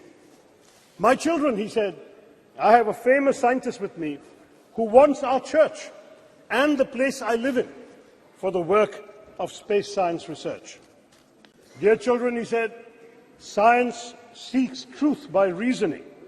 In one way, science and spiritualism seek the same divine blessings for doing good for the people. My children, can we give God's abode for a scientific mission?" The answer from the congregation was quite literally a resounding Amen. The church and the bishop's house, as well as other neighbouring inhabited areas, were handed over without protest to Dr. Sarabhai and his team. Thus was established in 1962 the Thumba Equatorial Rocket Launching Station, or TERLS, which would later be renamed Vikram Sarabhai Space Centre after the death of the legendary Dr. Sarabhai 9 years later. A year after TRLS was established, India launched its first two-stage rocket, our first foray into space, from Thiruvananthapuram. As our late President, Dr. APJ Abdul Kalam, who was part of the original launch team in 1963, and he went on to work from the church building himself, he wrote later, looking back at this remarkable episode, "Today among us, Professor Vikram Sarabhai is not there, Reverend Dr. Bernard Peter Pereira is not there, but those who are responsible for the creation and make the flower and blossom will themselves be a different kind of flower, as described in the Bhagavad Gita," he said. And he quotes the Gita, "See the flower, how generously it distributes perfume and honey. It gives to all, gives freely of its love. When its work is done, it falls away quietly. Try to be like the flower, unassuming despite all its qualities." That is what a lot of ISRO's foundations have been, sir. Unassuming, but with the power to change the world. One of the world's oldest and most ambitious, it arose from the physical research laboratory established in Ahmedabad in 1947, the year of our independence and the brutal partition with Pakistan. Our visionary first Prime Minister, Jawaharlal Nehru, then created the Indian National Committee for Space Research, or INCOSPA, marking our country's official entry into space exploration. This committee was set up on the recommendation of the Scientific Advisory Committee to the Cabinet for the promotion and exploration of space and its utilization for peaceful purposes, a committee led by the legendary Homi Bhabha. Then, in 1962, as we've seen, TRLS was established. On 15th August 1969, our 22nd Independence Day, under the trusted guidance of Vikram Sarabhai, INCOSPAR and TRLS became the Indian Space Research Organization, ISRO giving Indian space a developmental boost. There was a tragic setback, as I mentioned, when Dr. Sarabhai died suddenly of a heart attack at the age of just 52. Dr. Satish Dhawan, the head of the Indian Institute of Science in Bangalore, was invited by then Prime Minister Indira Gandhi to lead the organization, because she knew that the vision and legacy of Vikram Sarabhai could only be fulfilled by someone like Dhawan. He accepted the invitation, though on condition that the headquarters be shifted to Bangalore, and guided ISRO as a leader who is still admired by many. In July of 1979, sir, our first satellite launch vehicle failed, and Mr. Dhawan, an exemplary leader, took responsibility for it. He gave a statement saying, "Dear friends, we have failed today. I want to support my technologists, my scientists, my staff, so that next year they succeed." The very next year, they did succeed. This is ISRO's history. Every setback became a stepping stone to greater success. And so we Indians are proud of our space program for good reason. Since then, ISRO has undertaken missions to the Moon, Chandrayaan 1, 2 and 3, and the failure of 2 became a stepping stone to the success of 3, to Mars, the Mangalyaan Mars Orbiter mission, and we have created our own launch vehicles and satellites. Moreover, of course, as the Speaker has said, India launched the Solar Observatory Aditya L1 this month and aims to put 2 or 3 people into low Earth orbits by the end of this year, to emulate the legendary Rakesh Sharma, who orbited the planet on a Soviet spacecraft in 1984. Notably, Indian space research is the only program which has been a civilian program from the very beginning. We are focused on the development angle, like the use of space for rural development, weather forecasting and communication, in addition to high-end research. And this, sir, is just the beginning. India's space program is set literally to skyrocket. Experts predict that India could account for at least 10% of the global space economy in the next decade, up sharply from 2% currently. India's space program bolsters our development, having made important contributions even in seemingly unrelated areas such as disaster management, education, healthcare, agriculture, fisheries and urban planning. Moreover, it serves India's global diplomacy as well, sir, enhancing our credibility and influence. Those who once scoffed at the idea that a poor developing country aspired to send rockets into space must concede that India is now a technological force to be reckoned with in the world. To my mind, there is yet another sterling triumph within India's Chandrayaan moment. It has become a good occasion to recognize the alumni of unsung engineering colleges everywhere in India. Indians are rightly and justifiably obsessed with the IITs, but Chandrayaan 3's landing, especially 4 years after the failure of Chandrayaan 2, was attributable to many, many scientists from far less glamorous educational backgrounds. While the ISRO chairman, S. Somnath, is a product of TKM College of Engineering in Kollam, represented by my friend Premachandran, at least 8 of his other colleagues graduated from the College of Engineering, CET, Thiruvananthapuram. Somnath Institution was founded in 1956 by a successful Muslim cashew merchant, Tangal Kunju Musliar, abbreviated soon enough to TKM, and has gone on to establish a stellar local reputation, while CET in my constituency, established in 1939 as the first engineering college in then Travancore state, retains its record and repute as the premier engineering college in the state of Kerala. Yes, at least 7 more engineers from CET were involved in the Chandrayaan 3 success, and there were others, alumni from small engineering colleges in Tamil Nadu, in small towns throughout India. We've had graduates of these small colleges contributing to ISRO because, let's face it, we must, yes indeed, it was in the very first launch, Dr. Abdul Kalam. We must proudly salute these alumni of unsung engineering colleges because they serve the public sector with dedication and are the backbone of national enterprises like ISRO. As I wrote on social media at that time, if IITians went to Silicon Valley, CETians took us to the moon.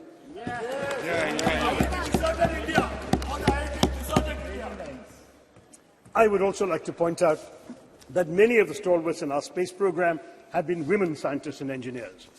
Some 20% of ISRO's key personnel are women. And as women increasingly excel in science and technology studies, this number may only go up.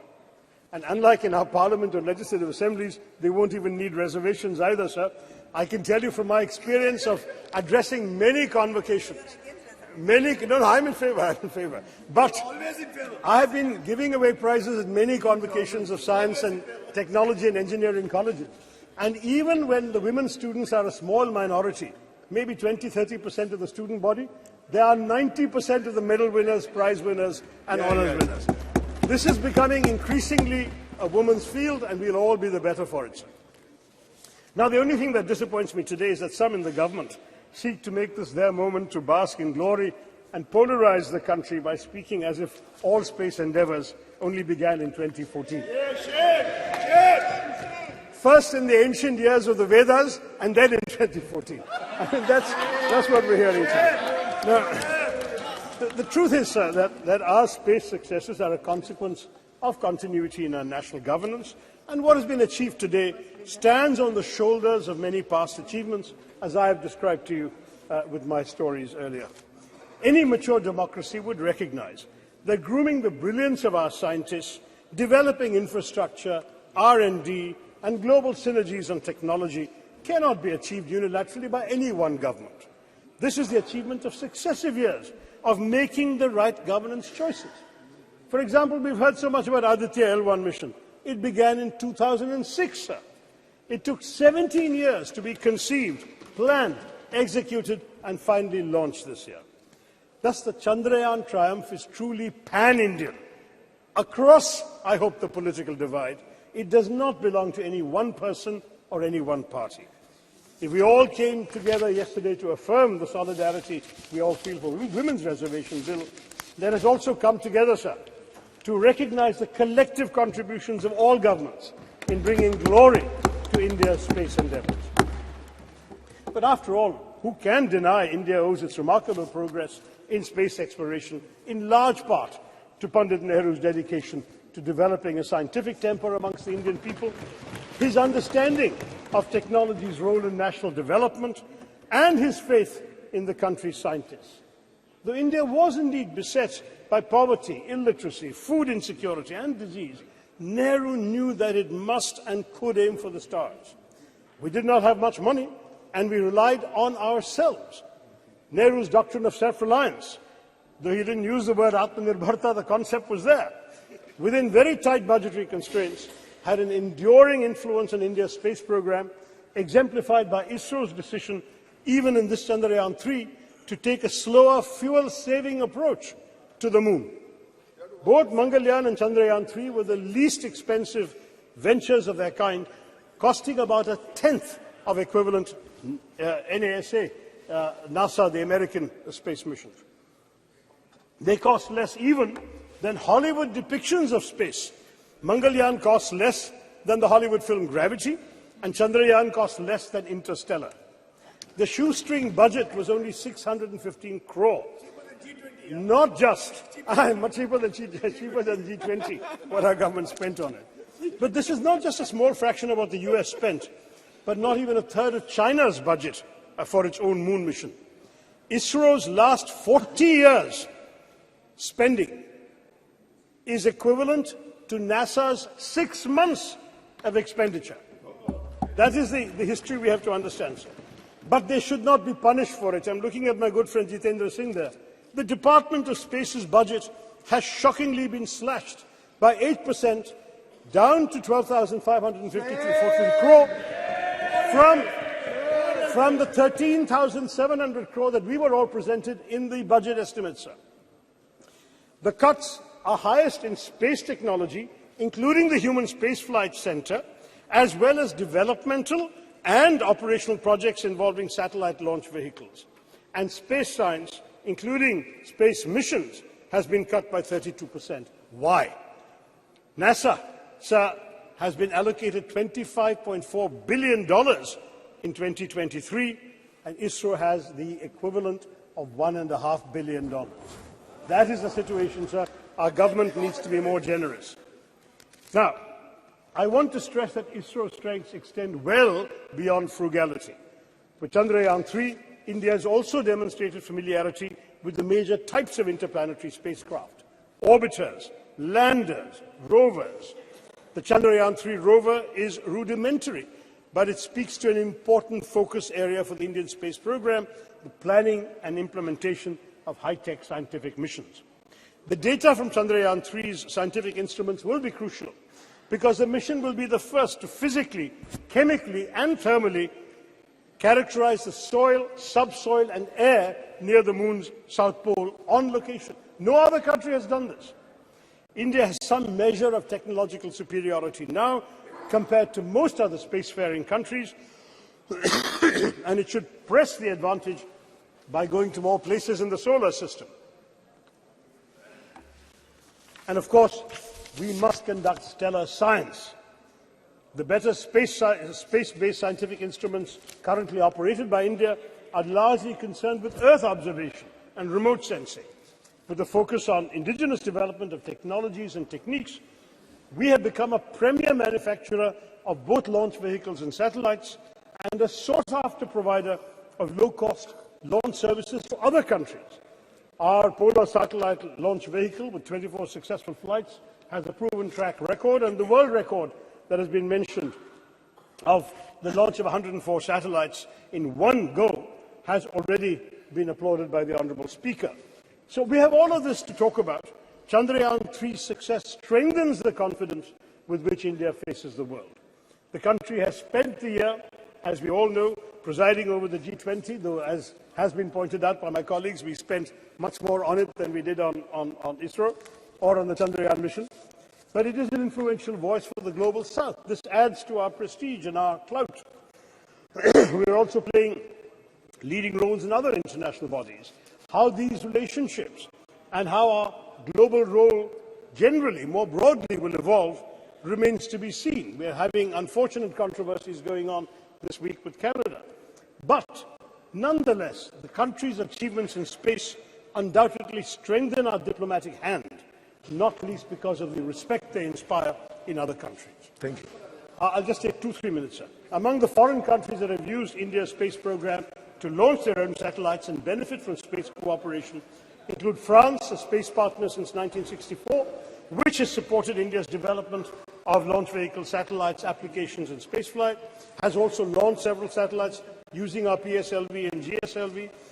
Russia, another long-term collaborator on various aspects of space exploration, including some of these same things, and Russia supplied key components for the crew module of Gaganyaan, and the US, with which India has a strategic partnership in space, covering areas such as Earth observation, satellite navigation, space science, planetary exploration, launch services, and human spaceflight. So France, Russia, and the US are all involved with us. And ISRO tells us that India has pursued bilateral and multilateral relations with space agencies and space-related bodies, with the aim also of strengthening existing ties with these countries, taking up new scientific and technological challenges, refining our space policies, and defining international frameworks for exploitation and utilization of outer space for peaceful purposes.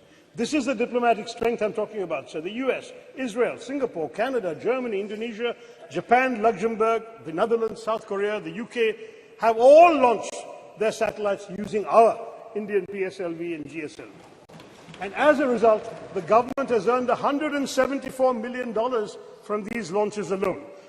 It's all the more a pity that our government has trimmed the budget for space education and research between last year and this one, even though on the whole our expenditure on space has gone up, and I know Jitendra will tell us that.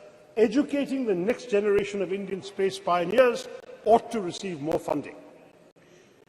I'll conclude, sir, by recalling the proud moment when India's lander touched down on the moon and Prime Minister Narendra Modi wisely resisted parochial triumphalism of the kind we've seen later, and he hailed the achievement as a victory for all of humanity.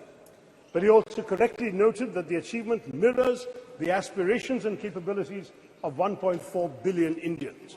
By showcasing its technological prowess, India's space program reminds the world not only of our innovative capabilities, but also of our capacity to help shape solutions to global challenges in other areas, from cyberspace regulation to peacekeeping.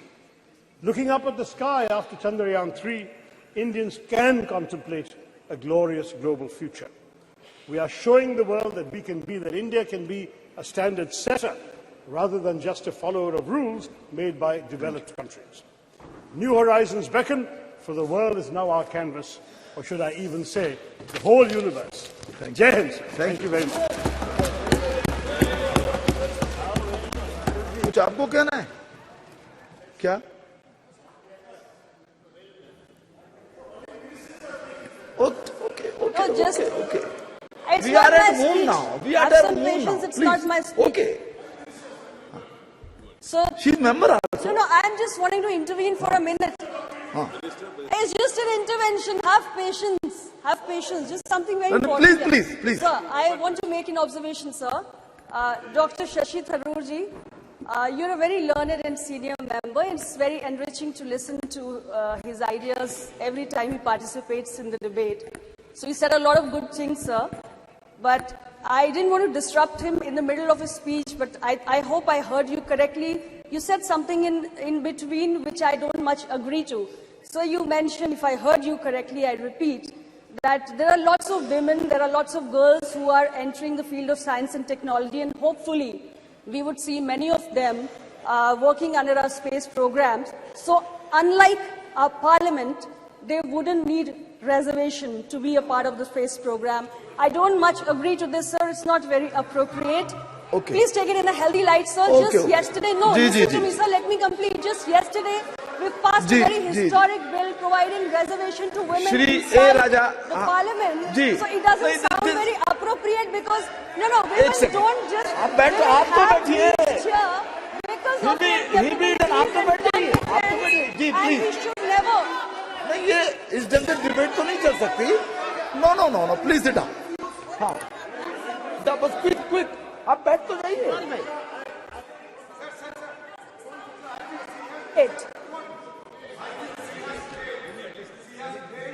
नहीं आप बैठ जाइए. Sir, your party has supported this very historic bill, sir, which means you agree to the idea of providing reservation to women for them to reach ji आप बैठिए please. Only A Raja. Only no आप भी बैठ जाइए. बाद में बात कर लीजिएगा please mister A Raja. No एक सेकेंड आप मिस्टर थरूर बैठ जाइए. प्लीज बैठ जाइए. नो भाई अधीर जी आप बैठिए. आप बैठ जाइए. आप बैठिए तो सही. आप भी बैठ जाइए ma'am. Nothing is going on now. Okay now please. एक सेकंड क्या कहना चाहते हैं आप?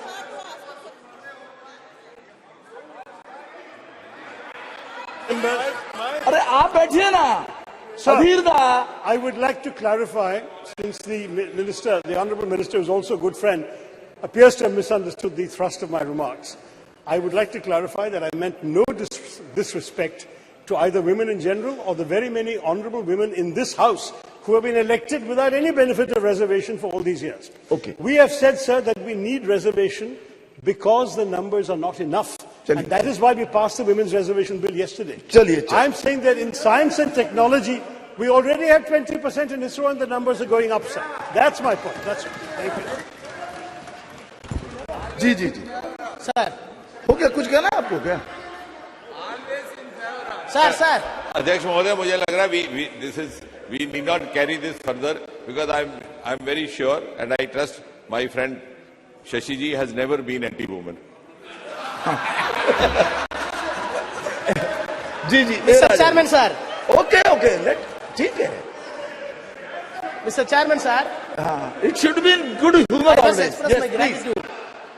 Please. Mr. Chairman, sir, I must express my gratitude to invite me to speak on this important issue. Sir.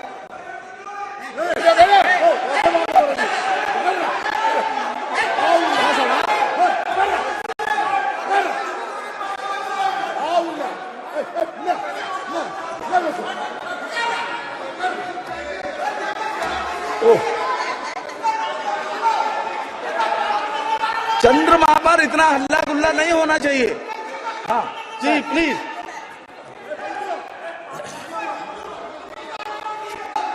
चंद्रमा शांति और शीतलता का प्रतीक है, इतना हंगामा नहीं होना चाहिए ना। Please mister Raja, only you are going on record only, please.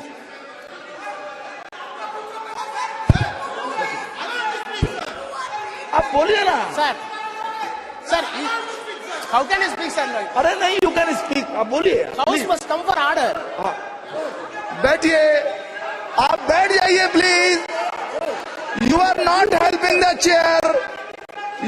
आप बैठ जाइए प्लीज, बैठ जाइए, बैठ जाइए। हाँ please sir.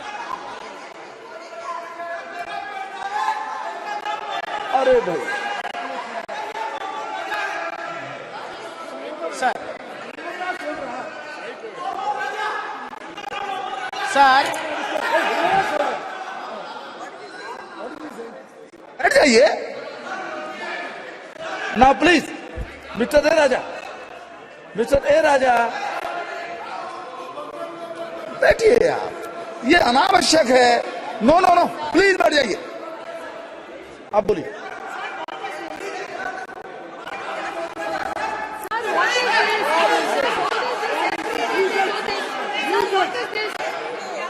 Yesterday also the same thing. Rakesh Singh ji cricket event भी शुरू नहीं हुआ। राकेश सिंह जी देख लीजिए। Rakesh Singh ji what?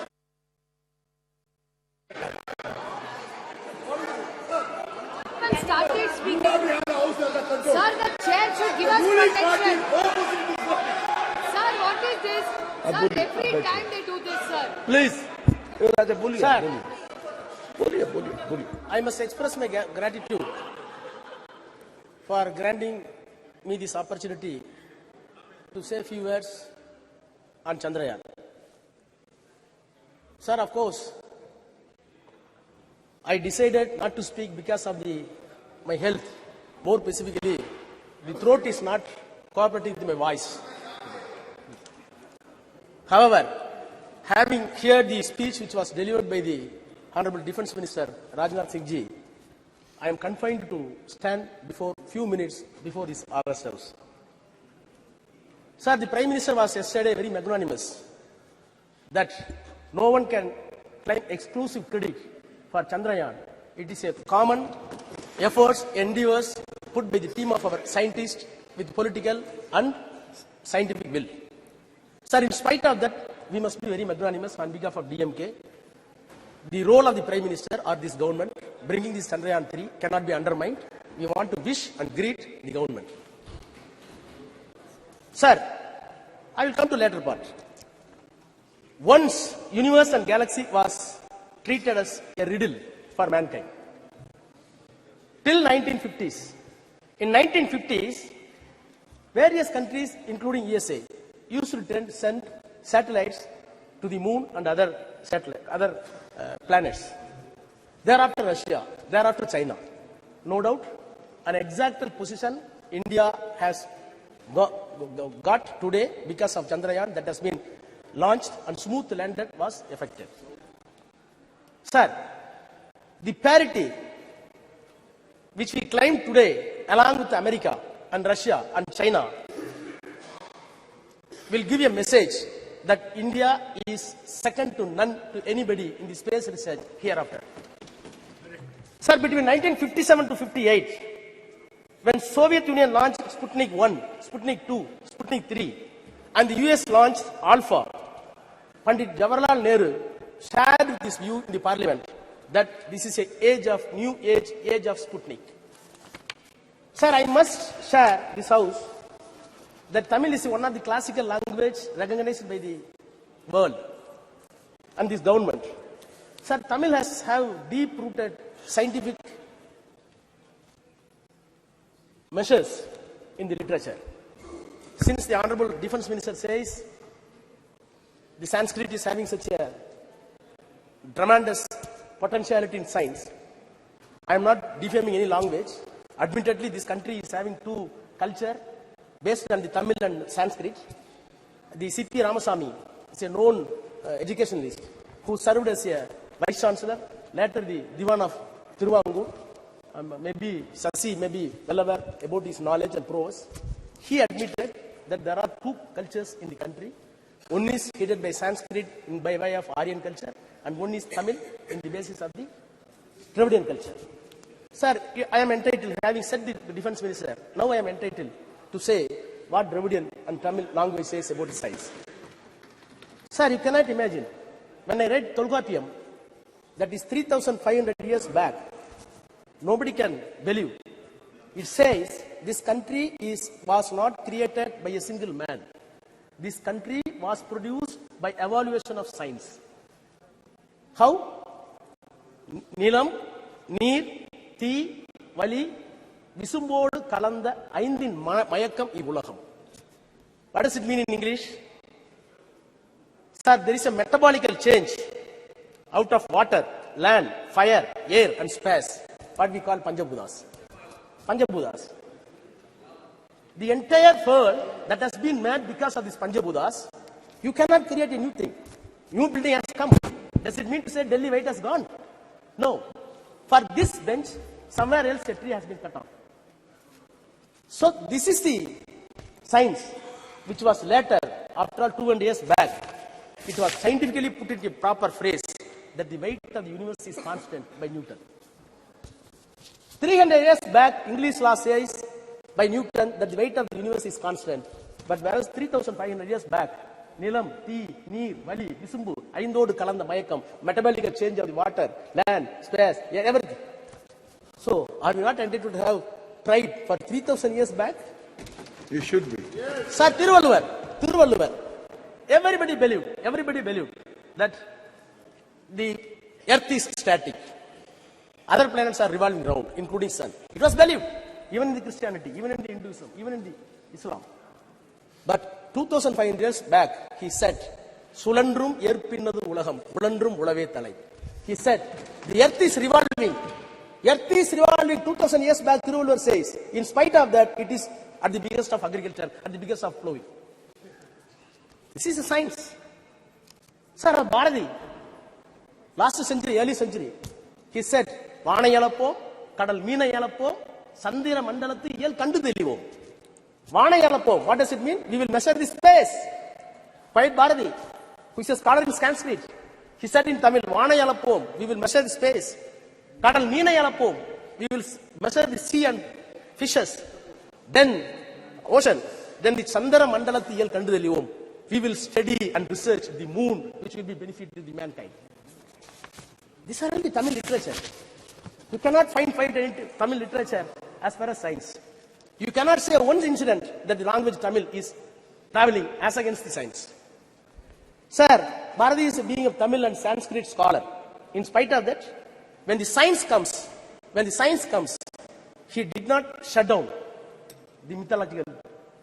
He did not stick on the mythological value. Sir, today I am very proud as a student of Dravidian School of Thought, which was designed by Periyar EVR, and it was articulated by Dr. Annadurai, and it came to power after Kalaignar, respected our leader Dr. Kalaignar Karunanidhi. Along with them, today, the number one Chief Minister of Tamil Nadu, Honorable M.K. Muthuvel Karunanidhi Stalin, we welcome the measures that has been taken by the government to put the Chandrayaan in the correct orbit. By putting the Chandrayaan in the correct orbit, the mythological illusion that has been removed, that is a success of the Dravidian story, Dravidian concept. Sir, by this time, I must extend my congratulations to the all scientists, those who involved in the scientific team, in the space, more specifically the contribution of Tamilian. In Chandrayaan 1, Mailsami Annadurai. In Chandrayaan 2, Sivam. In Chandrayaan 3, Veeramuthuvel. Sir, these people are very proud. These people are not even went to private schools, private colleges. They belong to OBC. Very ordinary. They came from very ordinary gullible mass and studied in the government school. In spite of that, they contributed that India has reached the moon because of not the students from convent, not from the students of any other exalted institution abroad, by the government colleges and government schools. Sir, They did not know Hindi and Sanskrit. These scientists did not know Sanskrit and Hindi.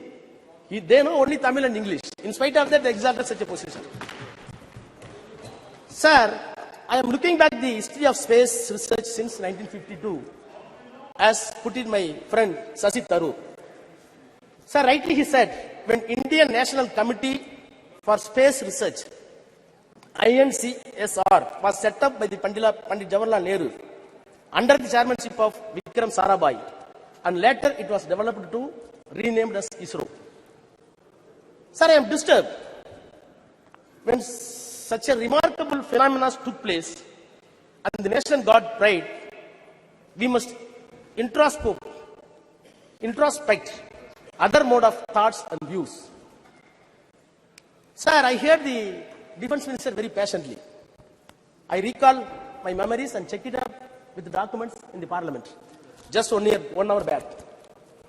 In 2004, in my 30s, I was Minister of State Health in the Council of Ministers headed by Vajpayee, Dr. Vajpayee. He is known for protecting the Raj Dharma in politics.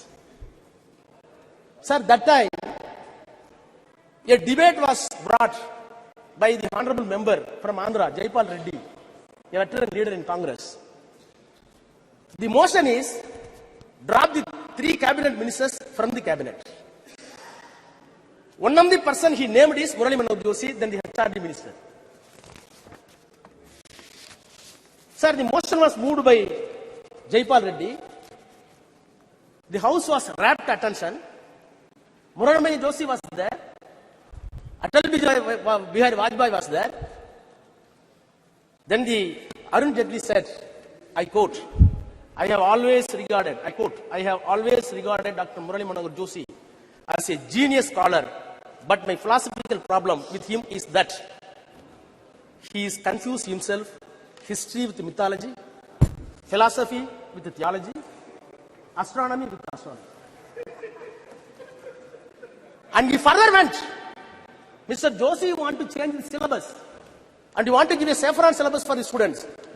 I am entitled to call, he said, I am entitled to call you in the house that you are a textbook terrorist. Unquote. Sir, I was part of the government, in BJP government, no doubt. The reason is something different. This is not the place to elucidate. Nothing is different. But sir, the accusation that has been made, the accusation that was made by the Murali Manohar Joshi still continues in the mouth of Defense Minister Rajnath Singh. Sir, no doubt, government has done a great job. When the satellites were successfully sent by the America and Russia, Prime Minister Nehru wrote to the all chief ministers, please note this. We have not sent it. India did not send it. Not able to send.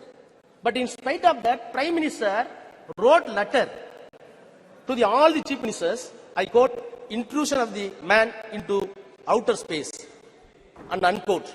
Letter further says, it is very important. Our narrow world, we are entangled with all kinds of rivalries in the name of caste, greed and religion and national conflicts which have no meaning in this new age of science and space, unquote. Sir, when the Chandrayaan sent to the moon, naturally your mind and heart must enlarge. Whereas I feel with all my sincerity that one side you are sending the Chandrayaan to the space and your heart and brain going down somewhere else, which contradictions. What happened to my elder leader, T.R. Balu is here. Sethu Samudram project, which was a dream for us. It was completely stopped because of mythology, not for science. Sir, among the Chandrayaan celebration, sir, it is very painful. No, sir, nothing. क्या point of order है? Indian Constitution. Sir, I will finish 1 minute. Some point of order is there. Mr. Raja, some point of order is there. It should be listened. आप बैठ जाइए ma'am. आप बैठिए. Article 25. जी. भारत का संविधान 25 sir, वो कहता है कि कोई भी आदमी किसी भी धर्म को मानने के लिए स्वतंत्र है और किसी आदमी को यह आजादी नहीं है कि वो उसके धर्म के आस्था के ऊपर जो अटैक करे। ये भारत का संविधान कहता है। ये बार बार जो है हमारे ऊपर अटैक कर रहे हैं। हम सनातन को मानते हैं, हम हिंदू हैं और आपको कोई राइट नहीं है हमारे ऊपर अटैक करने के लिए। बैठिए बैठिए, ओके ओके, देख लेंगे इसको, देख लेंगे, बैठ जाइए जी, बैठिए बैठिए। Mister Raja please, mister Raja now please continue. Continue and be careful. Sometimes mythology and history, they are mixed. They can't be separated altogether. You please take care of those things, please. Okay, okay, no, no, no, please बैठ जाइए आप। Mr. Raja, only Mr. Raja. Yes, please. Okay, his point is taken here. आप चलिए बोलिए, please. You continue, please. Sir. Okay.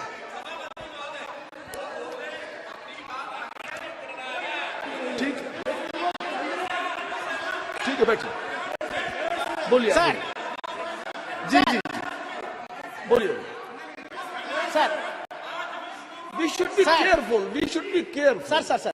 I am repeating the words. Sometimes mythology, Sir, amongst they are mixed. sir. They are mixed. Yes, sir. Sir, I am not doing anything. Sir, I am not. In our nation, in our country, no. It is a tradition to tell the history through mythology. It is also a tradition there. Please now. Sir, without any Balu reservation. sahab, you are very senior, sir. Sir, Please. without any reservation, cutting across the political parties, we are ready to shower encomium upon this government, the Prime Minister, no doubt. But am I not entitled to say the other side also? Sir, Chandrayaan went successfully to the moon. We are celebrating, no doubt. We are entitled. The world should know that where India is going.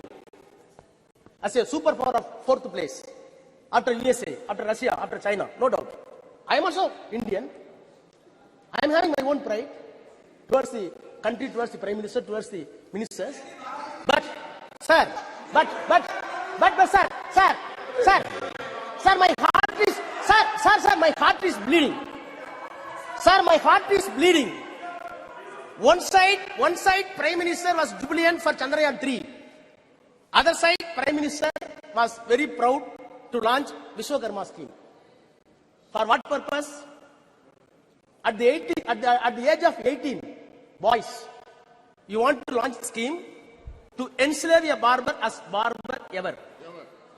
To enslave a shoemaker as a shoemaker ever. To enslave a goldsmith as a goldsmith ever. No. To enslave a carpenter as a carpenter ever. No. Please. आप बैठिए ना, आप बैठिए। बालू साहब, please come to the Chandrayaan only. Vishwakarma Yojana here not to be discussed now. Please. You repel it.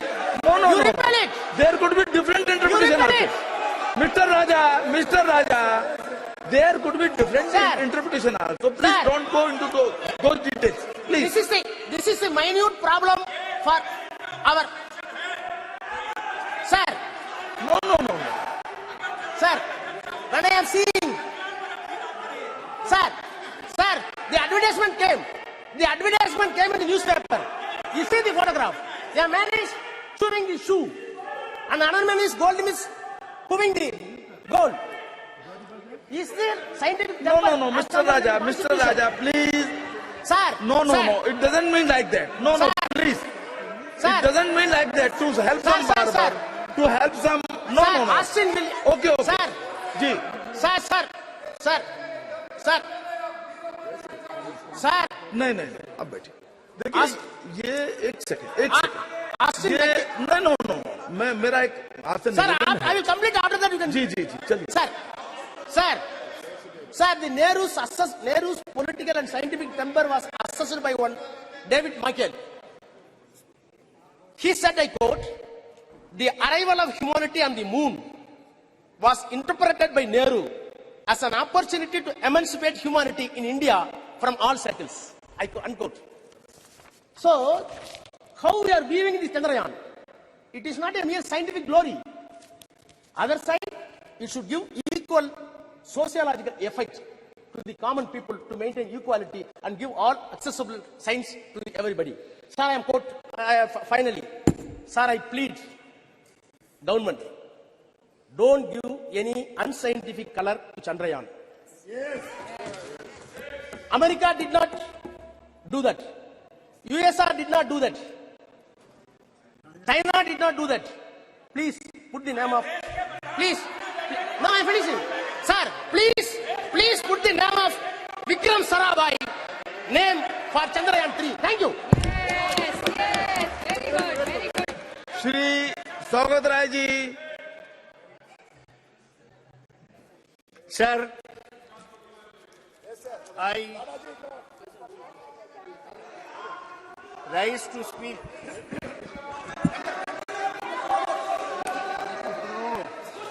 on the पिछले बार क्या बोले थे याद है फिर बोले क्या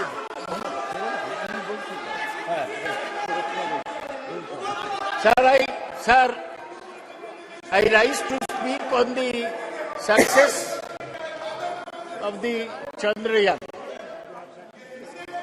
I congratulate S. Somnath and all the scientists of ISRO.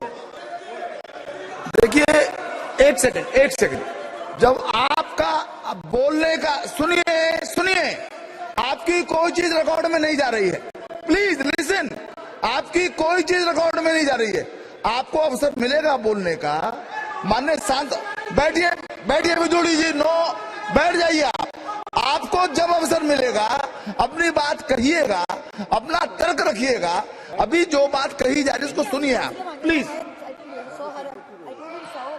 Sir, please. I congratulate Somnath and all the scientists of ISRO. I may mention. बोलिए I want to mention that there are many Bengali scientists from Bengal in the Chandrayaan project. Hey, तुम बैठो तो, फालतू आदमी बैठो तुम, चलो बोल नहीं, भाषण दो ना। नहीं प्लीज, अगर सकते हो तो भाषण दो। They are scientists from Bengal, from Tamil Nadu, from Kerala, from other states, but they all are Indian scientists. Please, आप तो दादा you know the delicacy of the thing. Now please, आप बैठिए. He doesn't need your support. Please, Sagadda. Every scientist from any region, any part of India, he was Indian scientist. Ji, please. When we are seeing, okay, Chandrayaan soft landing on the moon, in front of the TV, we saw Chandrayaan, then suddenly the Prime Minister's photograph came. The whole country wanted to see the soft landing. They saw the Prime Minister photograph. Why should this happen? Chandrayaan is not the result of one particular individual's effort. It is the result of 50 years of scientific work done by hundreds of scientists throughout the country. Sir, I was very pleased to hear Rajnath Singh speak on scientific temperament. The man who spoke of scientific temperament in this country was Jawaharlal Nehru.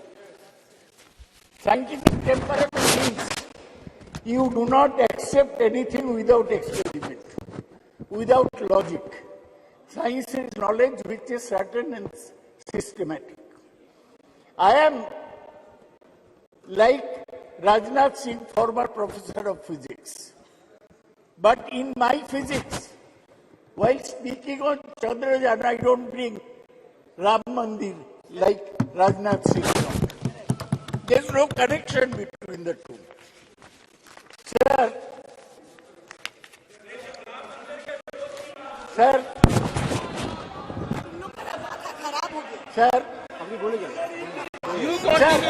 I want to say, I'm not finished. Sir, I want to say, when somebody in top position says that Ganesh had plastic surgery in the ancient days, I do not accept this.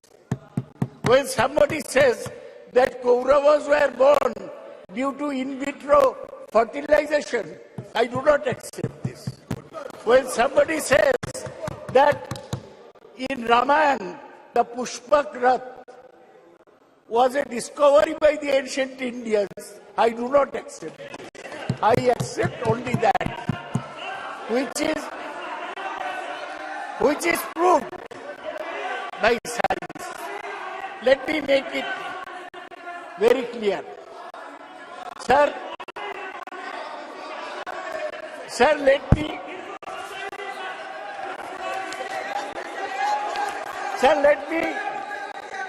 give a background. Sir, the background is this. In 1957, the Soviets sent the Sputnik to the space. In 1961, Yuri Gagarin became the first person in space.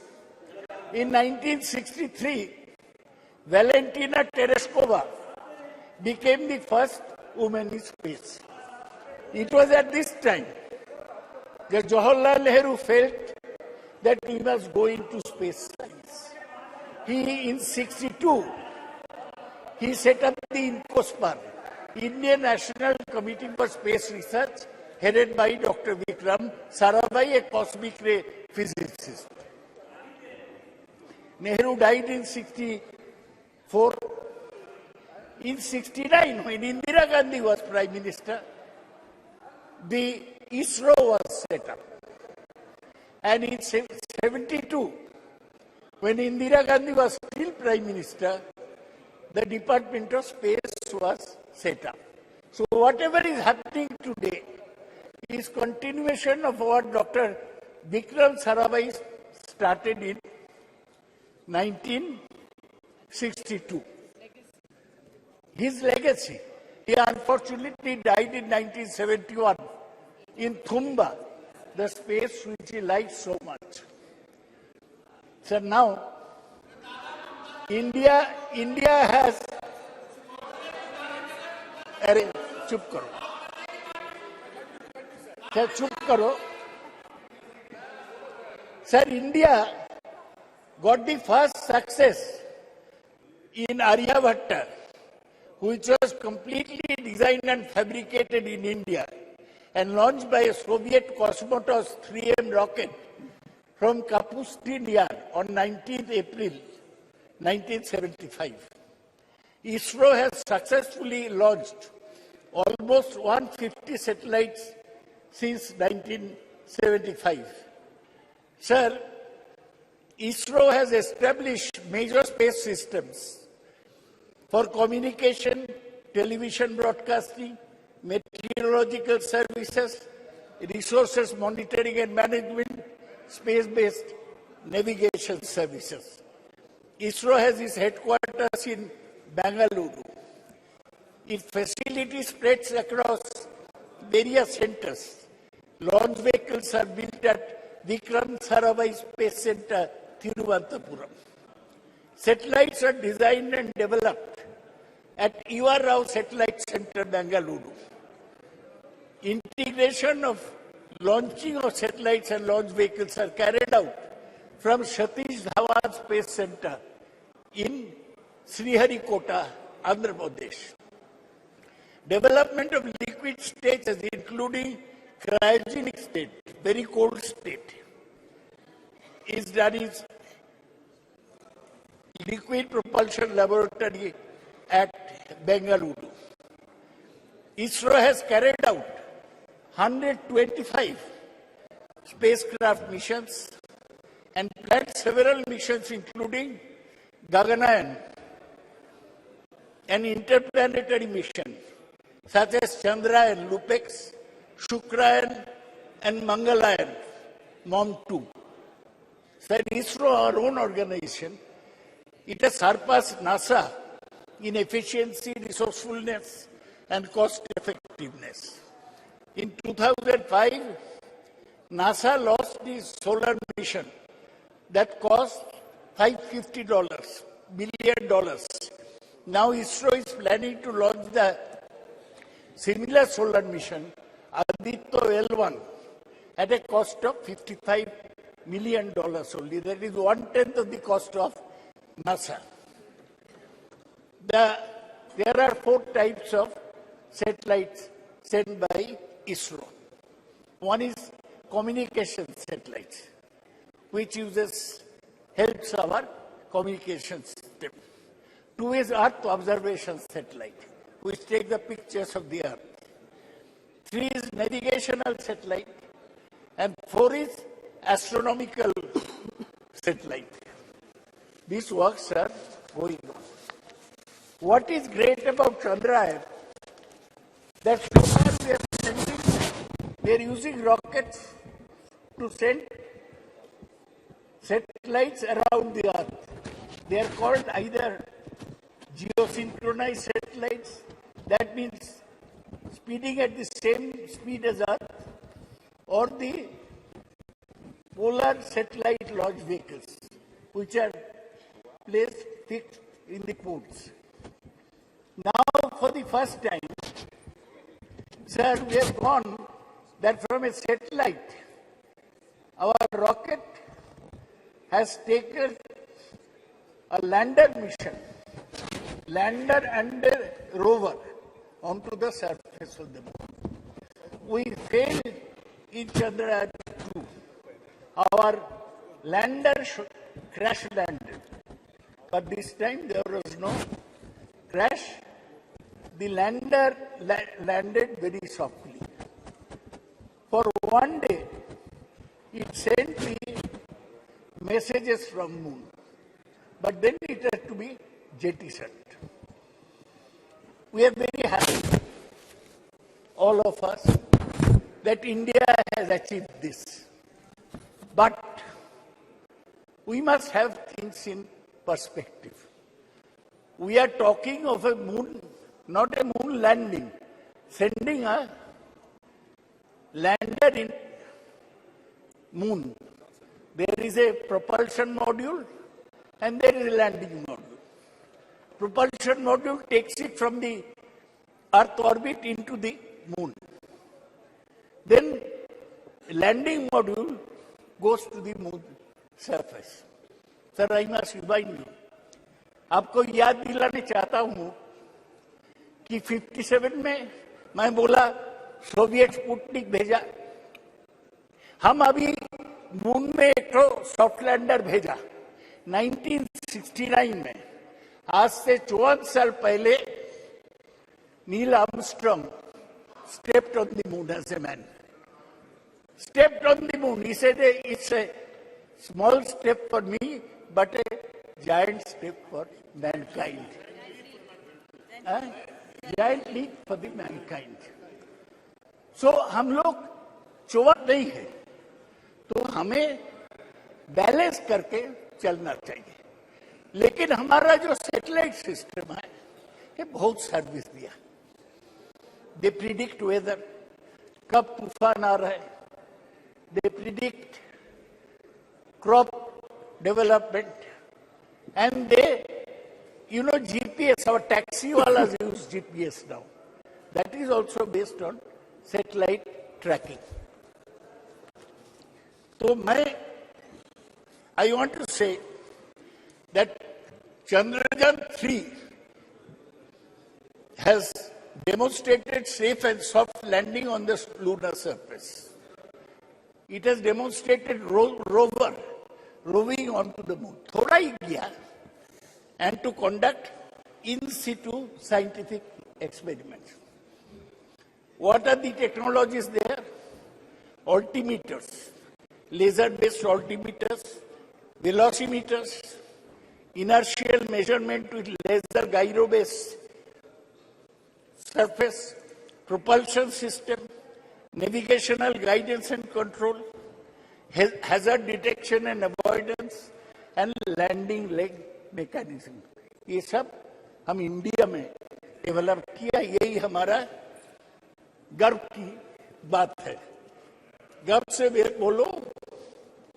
ये lander payload, इसमें चंद्रशेखर के नाम पे Chandra surface thermophysical experiment है to measure the thermal conductivity and temperature.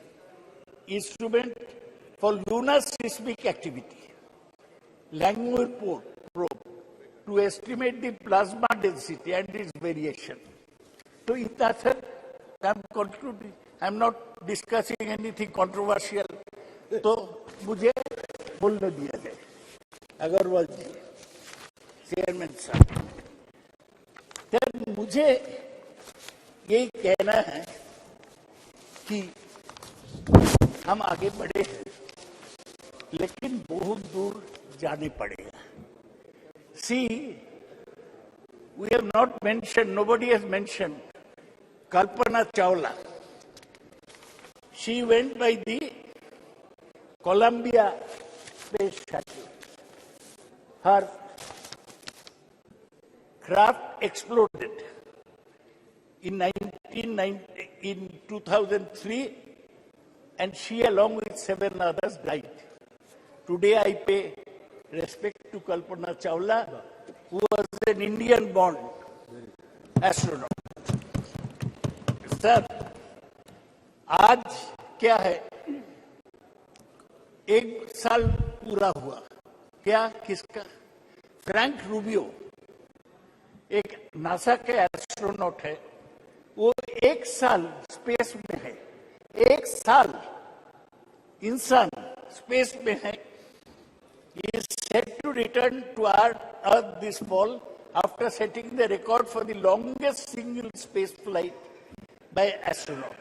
He arrived at the International Space Station 21st September 2022 and will return home after 371 days in space. Rubio and his fellow crew members conducted dozens of scientific investigation and technology demonstration. Sir, ये NASA 58 में setup हुआ।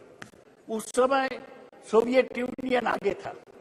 वो पहले Sputnik भेजा, पहले man on the moon भेजा, पहले women on the, man on the moon नहीं, मैन इन स्पेस भेजा, वुमेन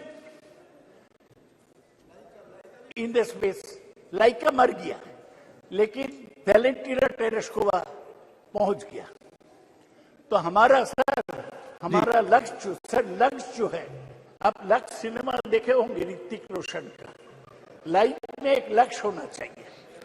लक्ष्य यही है कि हम देश को आगे बढ़ाएंगे, देश में जो कुसंस्कार है इन लोग का बीच, ये दूर करेंगे, देश को विज्ञान में और टेक्नोलॉजी में आगे ले जाएंगे जी, तभी हमारा काम पूरा होगा। सर, अभी भी इंटरनेशनल स्पेस स्टेशन घूम रहा है, वो उधर ही रहता है, खाता है, ऐसा जैसा घर है। फ्रैंक रूबियो ऐसा किया है। अभी भी चाइना एक इंटरनेशनल स्पेस स्टेशन बना दिया, 2 American have 1, Chinese have 1। So Chinese भी स्पेस स्टेशन नाउ प्लीज, बहुत सारे काम करना है। ये जो इंटरनेशनल स्पेस स्टेशन है, उसमें NASA, Russia, Japan, Europe and Canada. अभी एक और वक्ता है आपके, one more speaker is there party जी। सर, हमको एंड चाइना बहुत आगे बढ़ गया है। सर, आज इसलिए इस चर्चा में मैं जवाहरलाल नेहरू को प्रणाम करता हूं, थैंक यू। इंदिरा गांधी को प्रणाम करता हूं, ये हमारा स्पेस प्रोग्राम को आगे बढ़ाए। डॉक्टर विक्रम साराभाई को प्रणाम करता हूं, और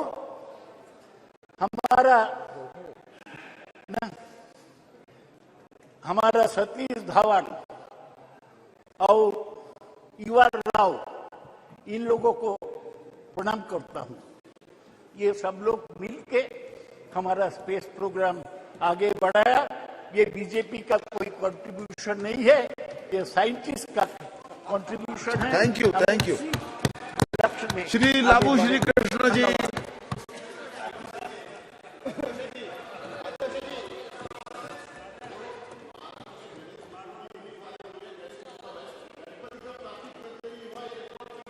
चलिए चलिए, आप बैठिए। आप जब आए तो बोलिएगा इस बात को, जब आपका बोलने का नंबर आएगा तब इस बात को बोलिएगा। जी please don't take this out of my time sir. देख लेंगे उसको, देख लेंगे उसको, ठीक है, देख लेंगे उसको। यदि आपत्तिजनक बात होगी उसको देख लिया जाएगा ना। प्लीज लव सर, देख लेते हैं उसको, देख लेते ना please. Sir, don't take this out of my time, sir. It's good to see you in the new chair in the new parliament, sir. I thank my party floor leader, Mr. Reddy Garu, for allowing me to speak on the second day of the inauguration of this new parliament building, sir. From ISRO Congress and also from all the members of Lok Sabha and Rajya Sabha, we thank the achievements of ISRO. We congratulate the achievements of ISRO. We are indebted to all the scientific achievements they have done in the last 70 or so years, sir. When I was asked to speak on this subject, the first quote that came to my mind was of Isaac Newton, sir, when he said, I was able to see further because I was standing on the shoulders of the giants, sir. We were able to achieve Chandrayaan mission because there were so many people that have contributed to it. Just now, Professor Dada has mentioned about Vikram Sarabhai, Satish Dhawan, U.R. Rao, Madhavan Nair, Kastur Rangan. Because of what they have achieved in the last 65 to 70 years, Shivan, all these people have achieved and contributed to the frontiers of the space exploration, sir. Because of them, we were able to achieve Chandrayaan mission to the moon, sir. And I also congratulate Somnath and his team, who was able to place a lander on the far side of the moon, sir.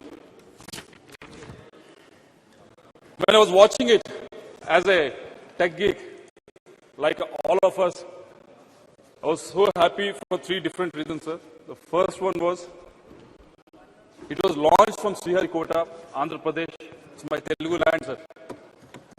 And it has been found to be lucky for all the launches, and they have all been successful, sir.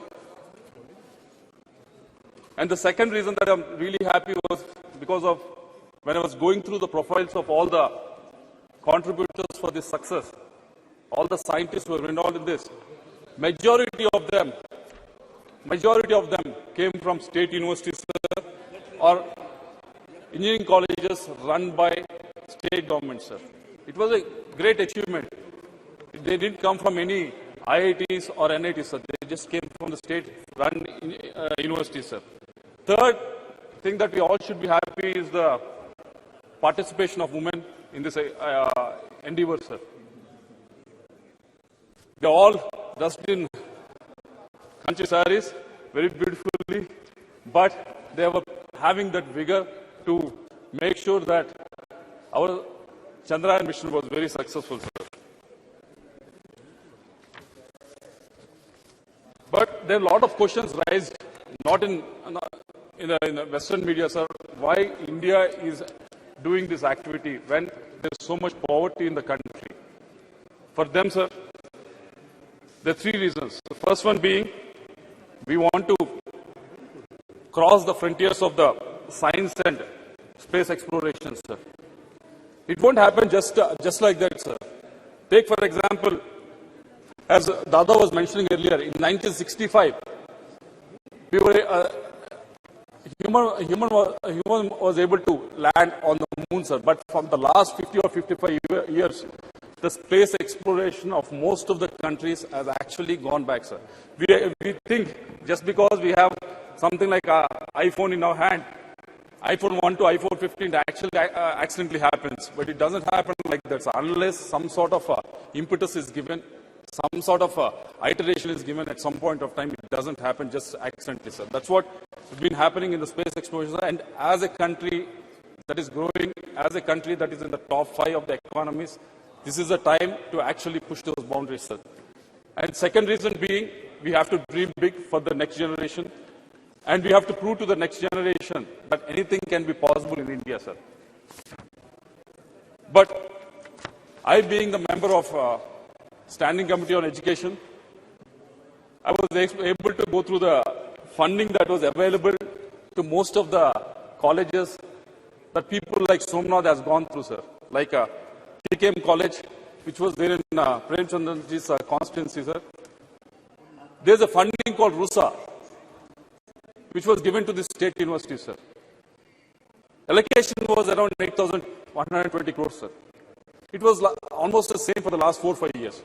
If you look at the spending, it's not even 60% of the spending is happening, sir. This spending is expected to take the state universities, state-run universities, from where the scientists who are working in ISRO are coming from, sir. But somehow this funding is not able to reach them. The reasons, whenever we ask them, the state is not contributing 30% or 40%. That is the reason that they always come up with, sir. But who is the person that actually losing, sir? It's the scientific community of this country. So I hope the minister was here, but I hope the point is taken so that this scheme can be altered, so that the maximum amount of funds can be utilized by all the state universities and state governments, sir. And coming to the women participation, Shashi Tharuji has mentioned about it, and there were some comments from the other side also, sir. There's 20 to 25% of the women participation in ISRO, which has a workforce of almost 16,000, sir. And if you look at the STEM graduates from India, women STEM graduates who are pursuing science, technology and engineering in India, 43% of them are women, sir. When you compare to US, it is only 34%. When you compare to the developed countries like Canada, it's only 31%. Even in UK, it is only 38%, sir. We are far, far, far ahead, sir.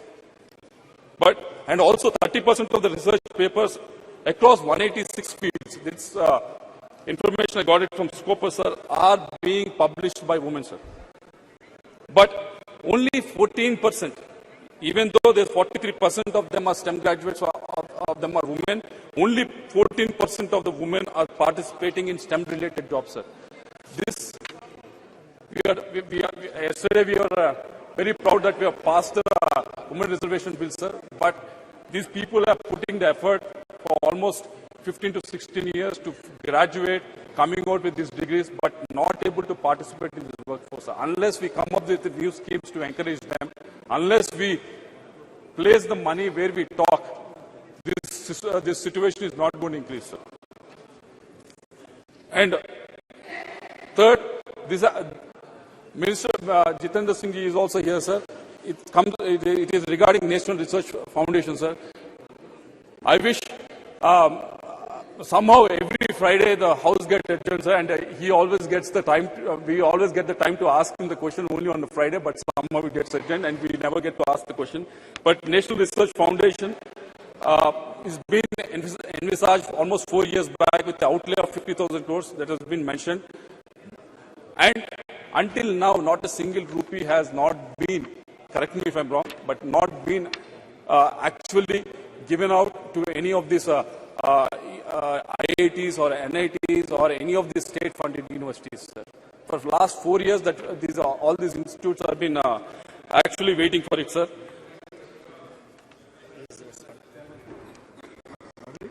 Mike, please. Yeah.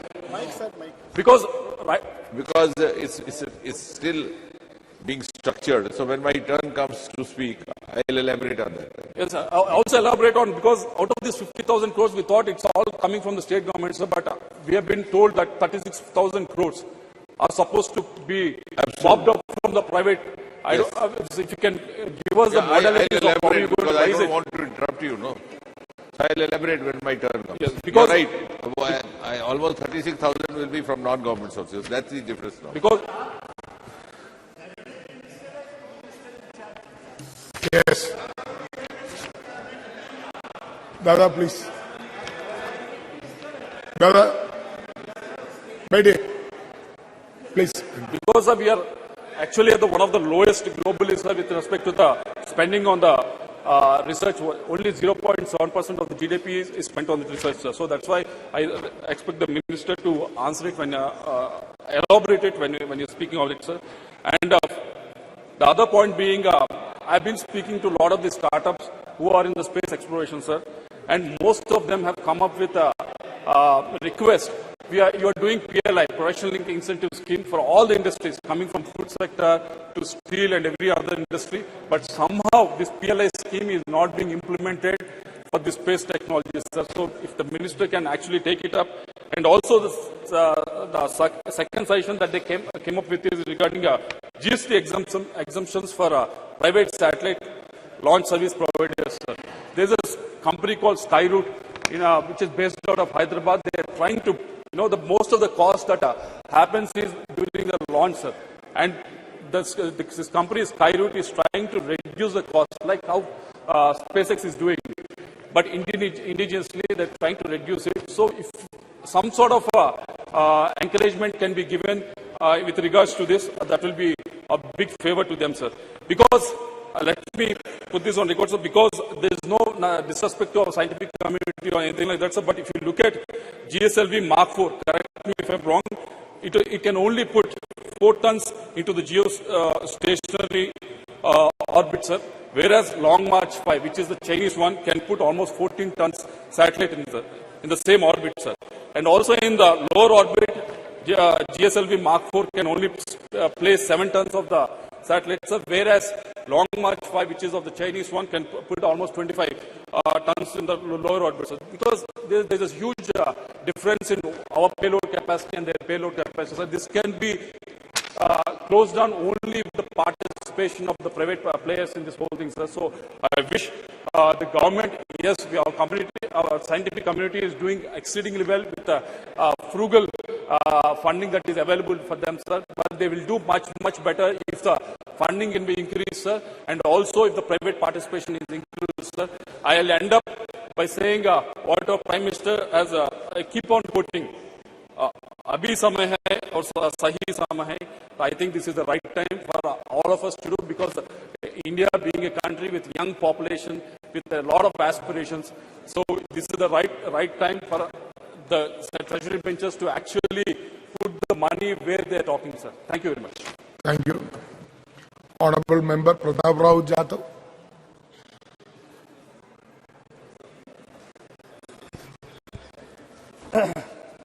धन्यवाद अध्यक्ष जी। आज यहाँ पर जो हो रही है चंद्रयान 3 की चर्चा पर मुझे बोलने का अवसर दिया। अध्यक्ष जी, भारतीय अंतरिक्ष अनुसंधान संगठन का गठन 15 अगस्त 1969 में ग्रहों की खोज और अंतरिक्ष विज्ञान अनुसंधान को आगे बढ़ाने के राष्ट्रीय विकास में अंतरिक्ष प्रौद्योगिकी विकसित करने में और उपयोग करने के दृष्टि से किया गया था। मेरे पहले बहुत सारे सदस्यों ने यहाँ पर जी आजादी के बाद से अब तक भारत ने अंतरिक्ष का सफर शानदार तरीके से तय किया है। साइकिल व बैलगाड़ी से शुरू हुई हमारी अंतरिक्ष की यात्रा मंगल और चांद तक पहुंच गई है और सूरज के तरफ भी हम निकल चुके हैं। आज भारत मानव को अंतरिक्ष में भेजने की तैयारी भी कर रहा है। अध्यक्ष महोदय,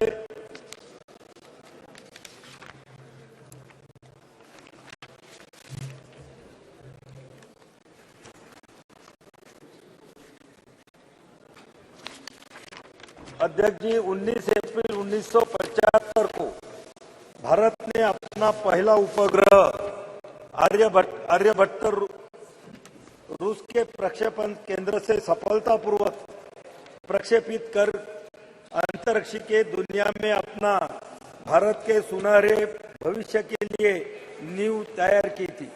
आर्यभट्ट उपग्रह का निर्माण इसरो के लिए बड़ी चुनौती थी, क्योंकि उस समय न तो भारतीय वैज्ञानिकों के पास आधारभूत सुविधाएं थी और न ही पर्याप्त संसाधन थे। लेकिन भारतीय वैज्ञानिकों ने जज्बे के आगे समस्याएं छोटी हो गई और इसरो के तत्कालीन अध्यक्ष प्रोफेसर सतीश धवन के मार्गदर्शन के युवा टीम ने आर्यभट्ट का निर्माण किया था। अध्यक्ष जी, हमारे वैज्ञानिकों ने 22 अक्टूबर 2008 को 1380 किलोग्राम का चंद्रयान 1 भेजा, जो 14 नवंबर 2008 को चंद्रमा की सतह पर पहुंचा। चांद पर तिरंगा लहराते ही भारत चंद्रमा पर अपना झंडा लगाने वाला चौथा देश बन गया। अध्यक्ष जी,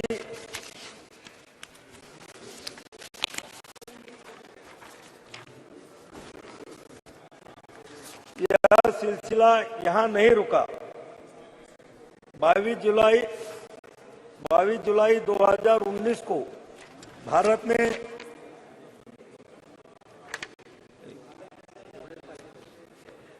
अध्यक्ष जी, माननीय प्रधानमंत्री श्री मोदी जी की नेतृत्व में नेविगेशन के कार्यक्रम में भी बहुत तेजी आई। अध्यक्ष जी, कारगिल युद्ध में के दौरान अमेरिका ने अपना नेविगेशन सिस्टम भारत को देने से मना कर दिया था, जिससे हमारी सेना को कारगिल की पहाड़ियों पर दुश्मन के छुपे ठिकानों का पता लगाना मुश्किल हो गया था। लेकिन हमारे सैनिकों के अदम्य साहस का परिचय दिया और कारगिल युद्ध में विजय प्राप्त की। तत्कालीन प्रधानमंत्री श्रद्धेय अटल बिहारी वाजपेयी जी ने ठान लिया था कि भारत अपना नेविगेशन सिस्टम तैयार करेगा। अध्यक्ष जी, माननीय प्रधानमंत्री मोदी जी के नेतृत्व में 11 अप्रैल 2018 को इसरो ने नेविगेशन उपग्रह ISRO लॉन्च किया। यह स्वदेशी तकनीक से निर्मित था और इसके साथ ही भारत के पास अब अमेरिका के GPS सिस्टम की तरह अपना नेविगेशन सिस्टम है। अध्यक्ष जी, 27 मार्च 19 को इसरो ने एक और बड़ी उपलब्धि हासिल की थी। इन दिनों सैटेलाइट से एक लाइव भारतीय सैटेलाइट को नष्ट करने में सफलता मिली। अंतरिक्ष में सैटेलाइट को मार गिराने वाला भारत चौथा देश बना। इतना ही नहीं, 1 अप्रैल 2019 को इसरो ने इलेक्ट्रॉनिक इंटेलिजेंस उपग्रह समेत 29 उपग्रहों को एक साथ प्रक्षेपित किया। इसमें 28 विदेशी उपग्रह शामिल थे। पहली बार इसरो ने एक ही मशीन से 3 अलग अलग कक्षाओं में उपग्रहों को स्थापित किया। अध्यक्ष जी, इसरो के समक्ष बहुत चुनौतियां थी, जैसे कि अंतरिक्ष यात्रियों की प्रशिक्षित करने और मानव अंतरिक्ष उड़ाने के लिए लॉन्च व्हीकल की उन्नत तकनीक भी कमी थी। श्रीहरिकोटा स्थित सतीश धवन अंतरिक्ष केंद्र में तकनीकी दक्षता का अभाव, निजी क्षेत्र की सीमित भूमिका, परियोजना का धीमा कार्यान्वयन, सरकार द्वारा पर्याप्त समर्थन नहीं होना, बजट की कमी। लेकिन जब केंद्र में माननीय श्री मोदी जी के नेतृत्व में NDA की सरकार आई, परियोजना के क्रियान्वयन में तेजी आई और बजट की कमी भी दूर हुई। अध्यक्ष जी, चंद्रयान 2 से मिली सीख और राष्ट्रीय स्तर के विशेषज्ञों द्वारा दिए गए सुझाव के आधार पर चंद्रयान 3 पर भी काम किया और सफल प्रक्षेपण किया। अंतरिक्ष विज्ञान के क्षेत्र में मिली लंबी छलांग लगाई। इसरो ने वैज्ञानिकों की बड़ी कामयाबी से देश भर में खुशी की लहर आई और दुनिया ने भारत की बड़ी उपलब्धि को खुले दिल से सैल्यूट किया। अध्यक्ष महोदय, मुझे यहाँ बताने में बहुत गर्व महसूस हो रहा है कि जिस लोकसभा क्षेत्र बुल्ढाना से मैं आता हूं, वहां से चंद्रयान मिशन में जो सिल्वर स्टर्लिंग ट्यूब लगी है, वह मेरे लोकसभा क्षेत्र बुल्ढाना के खामगांव तहसील से बनाई गई थी और महाराष्ट्र के हिंगोली भूमि में एक शुष्क हिस्सा दुनिया के सबसे महत्वाकांक्षी विज्ञान कार्यक्रम में से एक गुरुत्वाकर्षण तरंगों का अध्ययन करने के लिए LIGO वेधशाला का स्थल बनने जा रहा है। यह साधारण प्रयास वैज्ञानिक अनुसंधान और नवाचार के लिए सरकार के दृढ़ समर्थन का एक चमकता उदाहरण है।